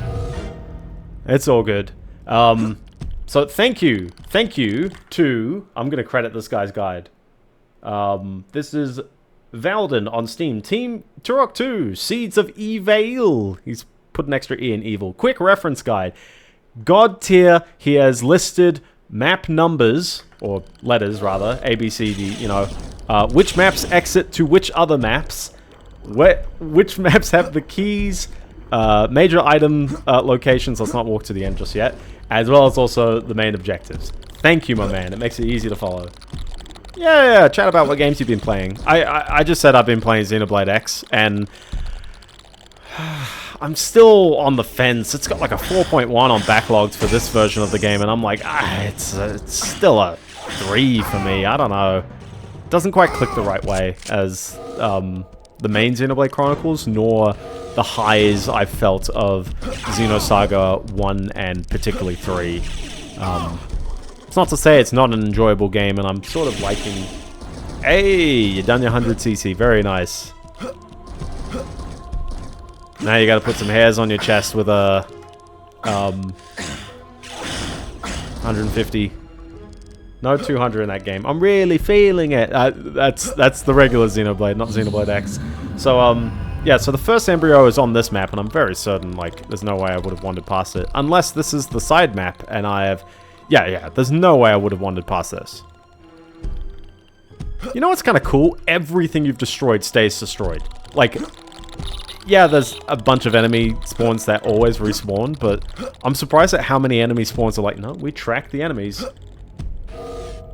Yeah, I do appreciate the different games being different experiences. Like, yeah, generally the raw combat's kind of the same.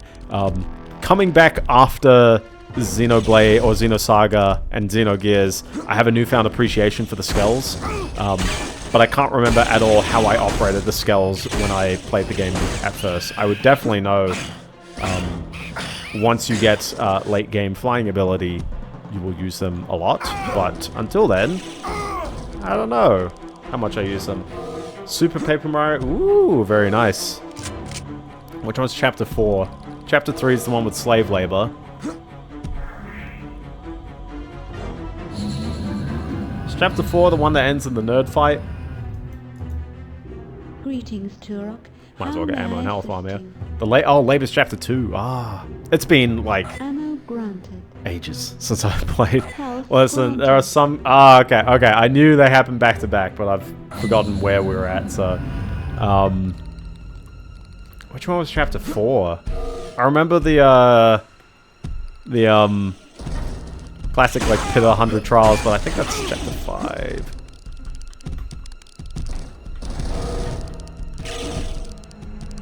No, it must be this one over here, then. But I've definitely wandered into this one.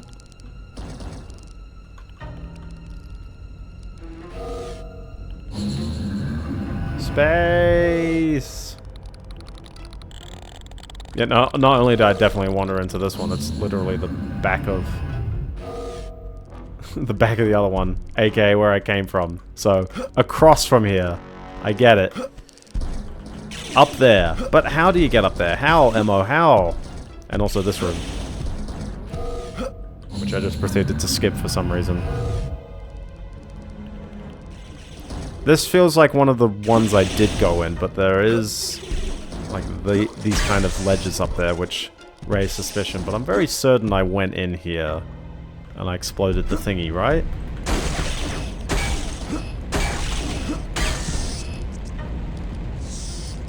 Did I wander into it, but not actually... This is like a Biendeo moment from Beyond the Grave as well. Also, hold on, I've got my chat closed, so... yeah, no, I mean, I appreciate the rushing through, but like, yeah, no, you had plenty of time to do your needs, don't worry. I like how I was about to walk out after not destroying that as well. There you go. Objective's done. All I gotta do is walk to the end of the level. And then, we'll fight a final boss. And I don't even have to care about what's going on up there. I might as well look for a ladder or something just to see. How does one get up there? Clearly you're up on this ledge. There's a ledge up there. There's also a door on the far side of this room. Maybe I should just look at that room. Played SPM Super Paper Mario before. Chapter 4 is the last one I did. Yeah, definitely. I mean, it's a long game, and I think a lot of people played it not knowing what they were in for. Yeah, look at this whole area I just never went into. With an absolute danger ledge right there. Who would ever be suckered into going onto the danger ledge? And then this just warps back to the high ledge, doesn't it? Well, I'll concede with that. Exercise to the reader on figuring out the secrets in this level. Or at least the ones that aren't even marked as secrets. But sure. Yeah, this away. Yeah.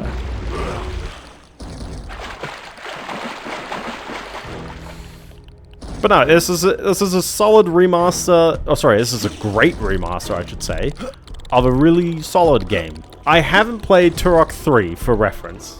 You have to turn right at Albuquerque. Yeah, I haven't played Turok 3. I hear Turok 3 is actually like, it's neat, but it's also probably the most straightforward of the games, and also short. Save the totem, Turok. Yeah, no boss on this one, unfortunately. That's fine. That's expected. Don't worry. Listen, we got 2 boss fights up to that, so...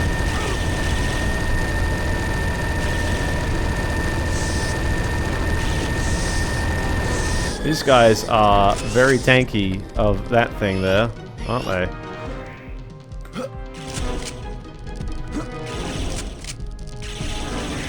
I'm hearing them. I'm not seeing them quite right now, but sure, yeah.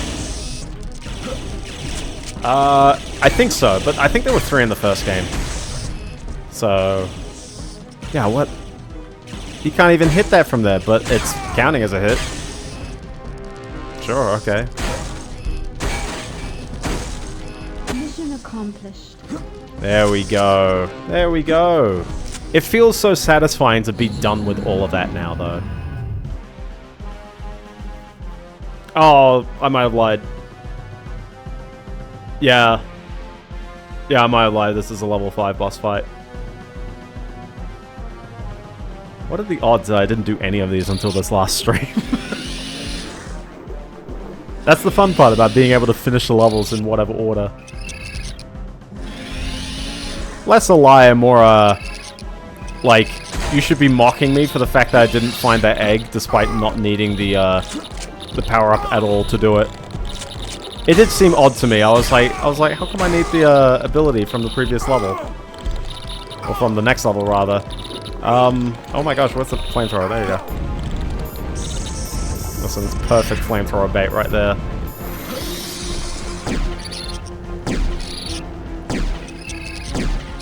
What part of you takes the damage? The uvula? It's definitely not the face. His ribcage is blinking. You seen that? Oh, now he's taking damage. What did I do different? Is it the ribcage? Is it the face? Might be the face. Nope. Okay, something was taking damage there, but I'm really not too sure quite where. Face. I'm thinking face. It could be the giant mushroom backside he's got. Just circle straight from like a champ. But no, it's not. What part of them am I hitting? I'm trying to observe all of this. Are you spotting this? I'm definitely dealing damage from somewhere. And the flashing, like, bottom is, like, really suspect. But it doesn't seem consistent. I'm not too sure if that's quite where I need to be hitting. Oh, it is. Okay. I just wasn't aiming right. Okay. This game is actually, it's secretly a test of my aim. Or rather, my lack of aim. Because I seem to be very struggling with most of the aiming. Ah, okay. It's a different part every time. Different part of the body.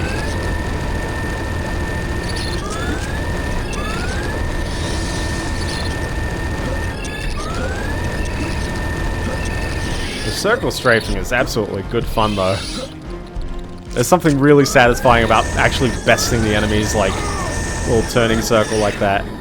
See, now he's weak in the hands. In the missile hands that he's jumping. Oh, gosh, he's a jumpy boy. Also, imagine being on a Nintendo 64 and dealing with this at, like, 10 frames a second.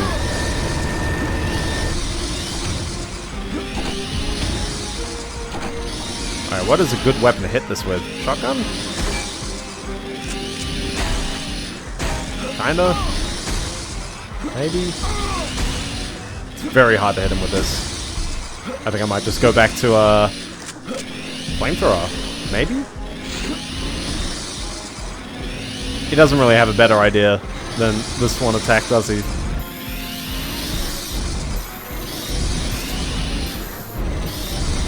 Is this hitting him in the hands? I don't think it really is. No, it's not. It's not really working. Well, I'm back to this. See, I like this weapon because I don't really have to aim. I'm not... Like, I feel like I'm aiming at his hands, but I'm not watching the health bar move, so actually I'm not too sure if I'm doing this right.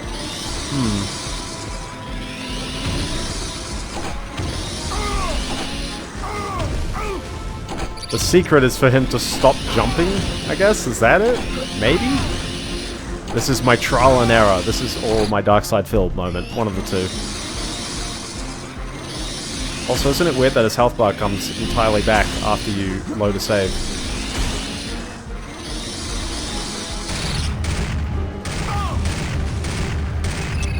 At least visually.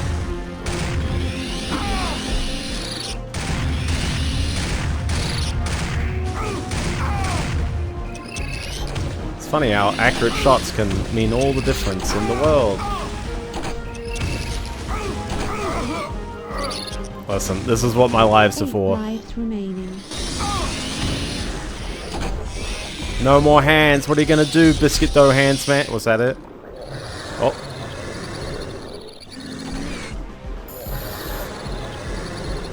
Once more, for good measure. Oh, okay. They want me to melee him or just hit him in the face. Listen, I'm satisfied. I'm satisfied. Other than his health bar went full for a hot second there.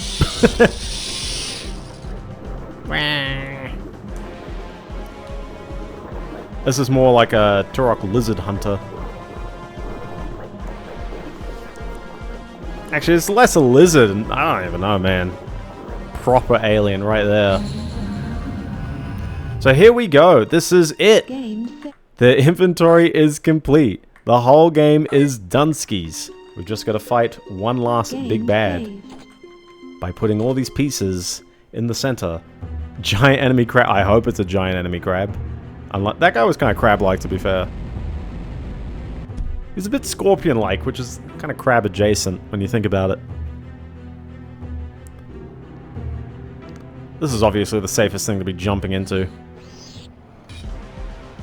Listen, there's no fall damage in this game.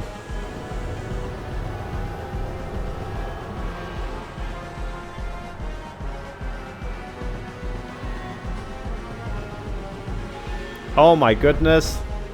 The lizard got the wings.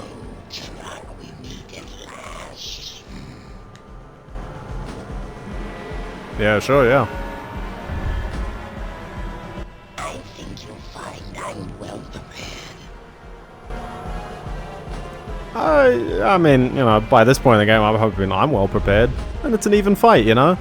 Oh, never mind, he's just chilling in the back. Just as a note, I had someone...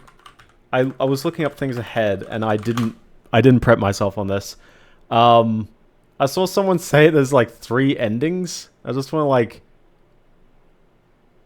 double check. Like, hold on, what is like? Yeah, I'm seeing like bad ending, good ending. I'm like, oh boy, what am I? Like, here we go.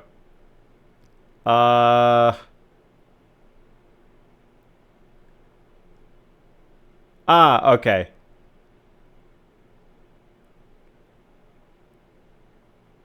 Alright, the bad ending plays if you casually just didn't protect any of the totems at the ends of a level. Like if you just let one die, then you bad end.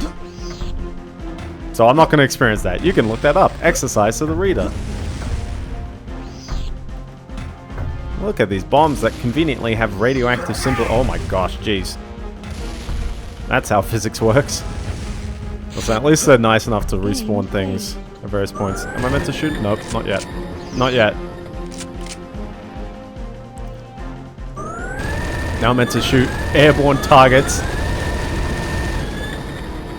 It's obviously the most fun thing to hit on a Nintendo 64 controller. There we go, now he's out. The goose is loose, as the kids will say. Alright, just hit him in the glowy. Which is up there. Is he still going up there? He is still going. Well, kind of. He's going when I hit him up there. I'm seeing mostly just good and bad, so maybe I'll just leave it at that, but I'm not too sure.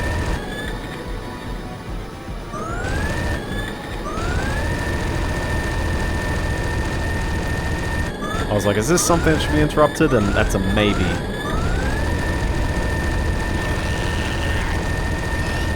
It seems like I've got like 2 de facto weapons, which is the shotgun and the plasma.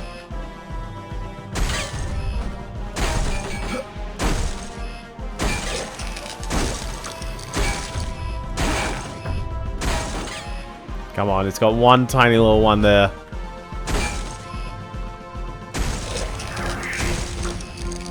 Come on. Let me hit it. Let me hit it. There we go. And as he keeps jittering around, but sure, yeah.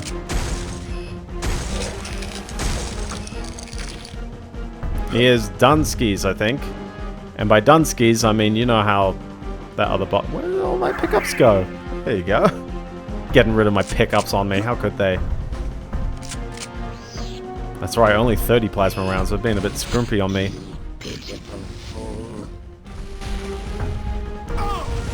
Oh.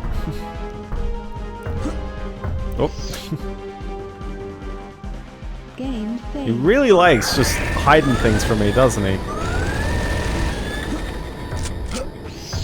How many people are actually going to use the bullets on the final boss fight? Like, mad hustle if you're still rocking the pistol at the end here. Mad hustle if you're still rocking the bow at the end of the game. Unfortunately, I don't really get to use the cerebral bore. Maybe I should be using that nuke weapon. You'd think he'd be smart enough to have a, you know, a head that you can drill. But no, it's not, so... Let's see if this helps in any way, shape, or form. Not really. That's a bit lame, actually. What the... 7 lives remaining. I know it's been a while, but I'm like, what did he just hit me with? I wasn't too sure there. It kind of looked like something landed on me, but... I'm not too sure. There was a line, I saw a bit of a trail between me and him, so maybe he did something to tether me to him? I wasn't paying attention enough to spot what happened there. Game saved. Which seems to have been a weird trend. I'll definitely say that, like, I don't know, my commentating skills are maybe weakened or something. Or I've just, you know, I've embraced my dark side, Phil. So I used the rocket, and it seemed fine, and then he did this, like, weird tether thing. Which is not happening here. Oh, hold on. Oh, yeah, no, it's not a tether thing, it's just these things are flying around still. While he's, what is he doing? Is he healing as he's doing that? 7 lives You see what I mean? There's like... I think he's released those things, but I have no idea where they were. Or I'm just not paying attention. I'm complaining about the... Yeah, no, you see what I mean? I'm too close. I should have followed Sting's advice. And then these things come up and they jeopardize the whole relationship.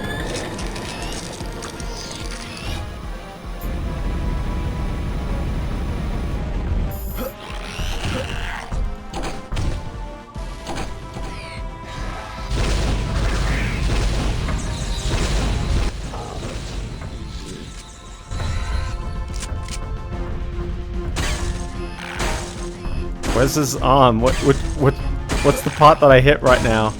Is it on his back? Game saved. I'm curious. Ah. There's a cheeky hit if you're standing too close to him, though. Game saved.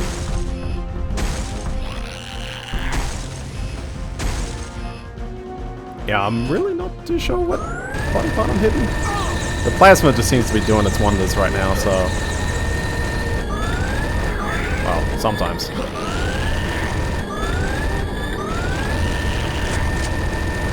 I thought I was generally aiming at him, but maybe not right now. Game saved. He just leaves himself open sometimes. Like, it just hits it. Oh my god, hi there! It's coming at me.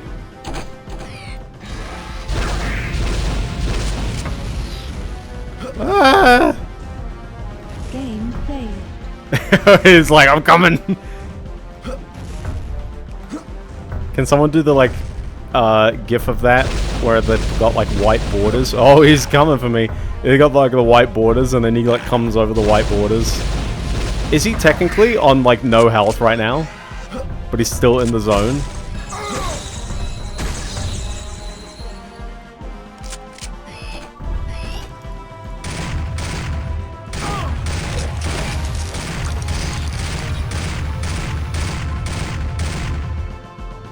Is there another one around here? Maybe? No? Yes? No? Game saved. I could really do without that game save sound every time, though. Even though I know it, you know, cuts the black for a hot second. I know it's 3 phases, but oh my gosh, it's a lengthy fight. Imagine being on the Nintendo 64, you can't even quick save everywhere. Oh, hi there.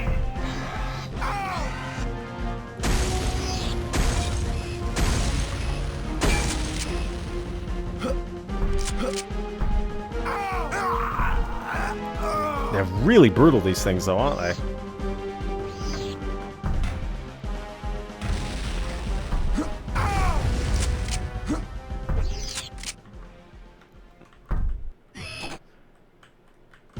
Here they come.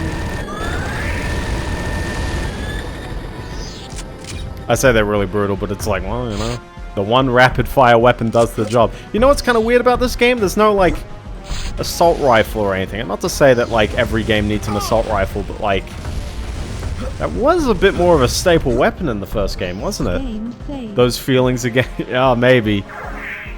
Hi, did he just do 2 rounds of the pre-attacking the boss attacks? How could he? Nah, it's just a lengthy fight. That's just all he is. He's a bully. You know what we say to bullies? We say, no more bullying, please. And your head is glowing, excuse me. Oh.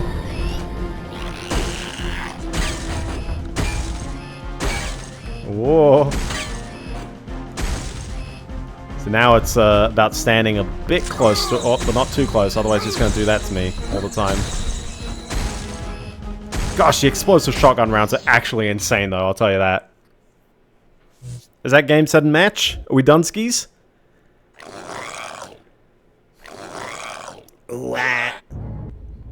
Oh my goodness, the consequences of my actions.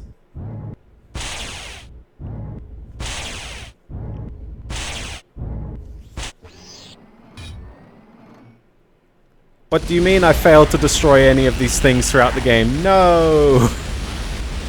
And my right ear loved that one.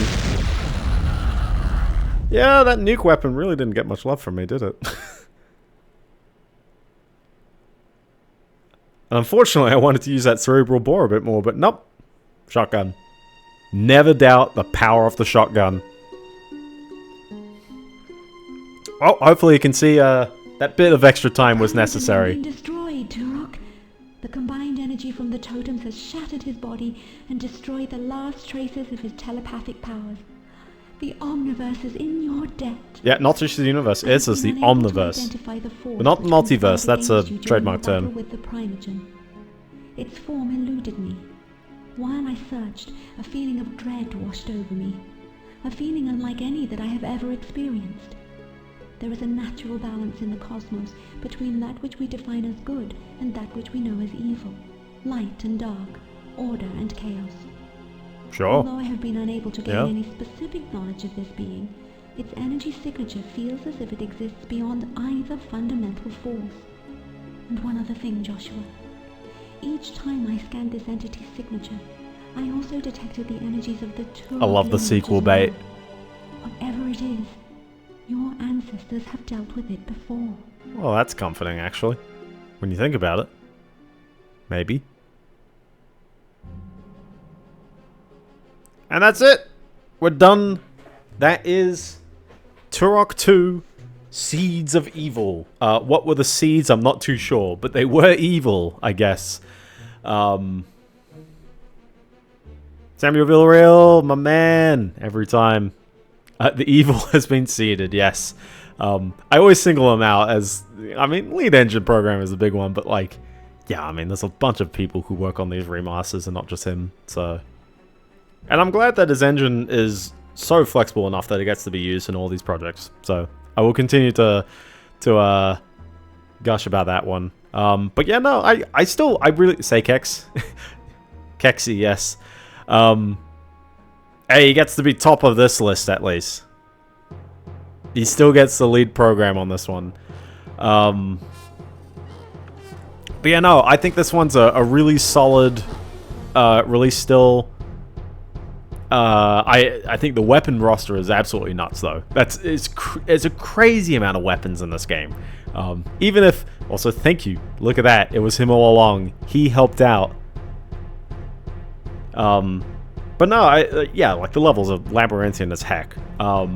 They make sense. They're obviously mostly linear passages of rooms, but I think the part that's probably a bit of a struggle is like when you do miss something.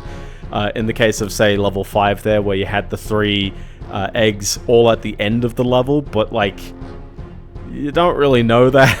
Nothing really tells you that. You just gotta make sure you're exhausting every corridor, and I definitely felt times when I was like, I found all the secrets. I haven't found the way to go. I've experienced that in various Doom maps. I feel like it's a bit of Struggle Town when the obvious route is not the actual, like, way to go forward. It's weird seeing 2023 in a 2017 release, but that's the fun of playing a later game port, or a later version of the game. And yeah, didn't I play Turok 1? Like, I forgot how long ago I played it, but I'm pretty sure like some of the updates in this game still came out after that, so good on them for re-returning to it and just touching it up from time to time. But yeah, no, solid game. I definitely recommend giving it a play. I'd play the first game first, but this is a very, very, very worthy sequel. A very worthy one. It improves upon the original game, sort of in a Banjo 2E-esque, where you might complain that it goes too far, and that's definitely fine. But certainly, you won't say you're disappointed in how it goes. Other than maybe if you wanted more boss fights, it kind of seems like they dumped them all weirdly near the end of the game there. Like levels 4, 5, and 6 ended in a boss fight, and I just didn't do them. Well, it wasn't the guy I was shooting at the end. It's some mythical, even bigger creature. And also there's Oblivion, who's just casually chilling somewhere, I guess. I have to end with this song. This is like the song, apparently. Just like horn farts right here.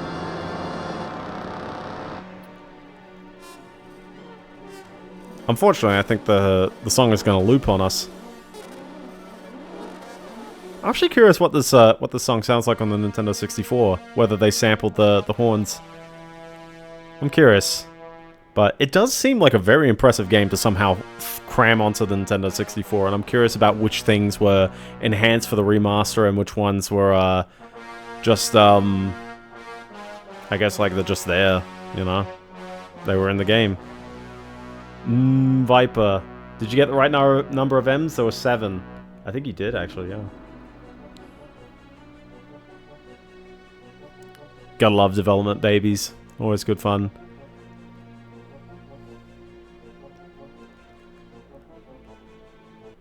Oh, okay. I thought I sat through the credits so long that it would come back. But yeah, that's all. You've got a gallery if you wanted to see character models.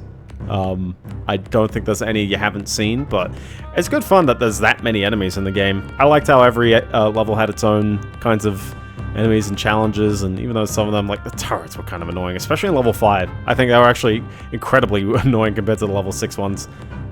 Gotta have those weapons. Check out these shots fired as well. That's good fun to see those numbers.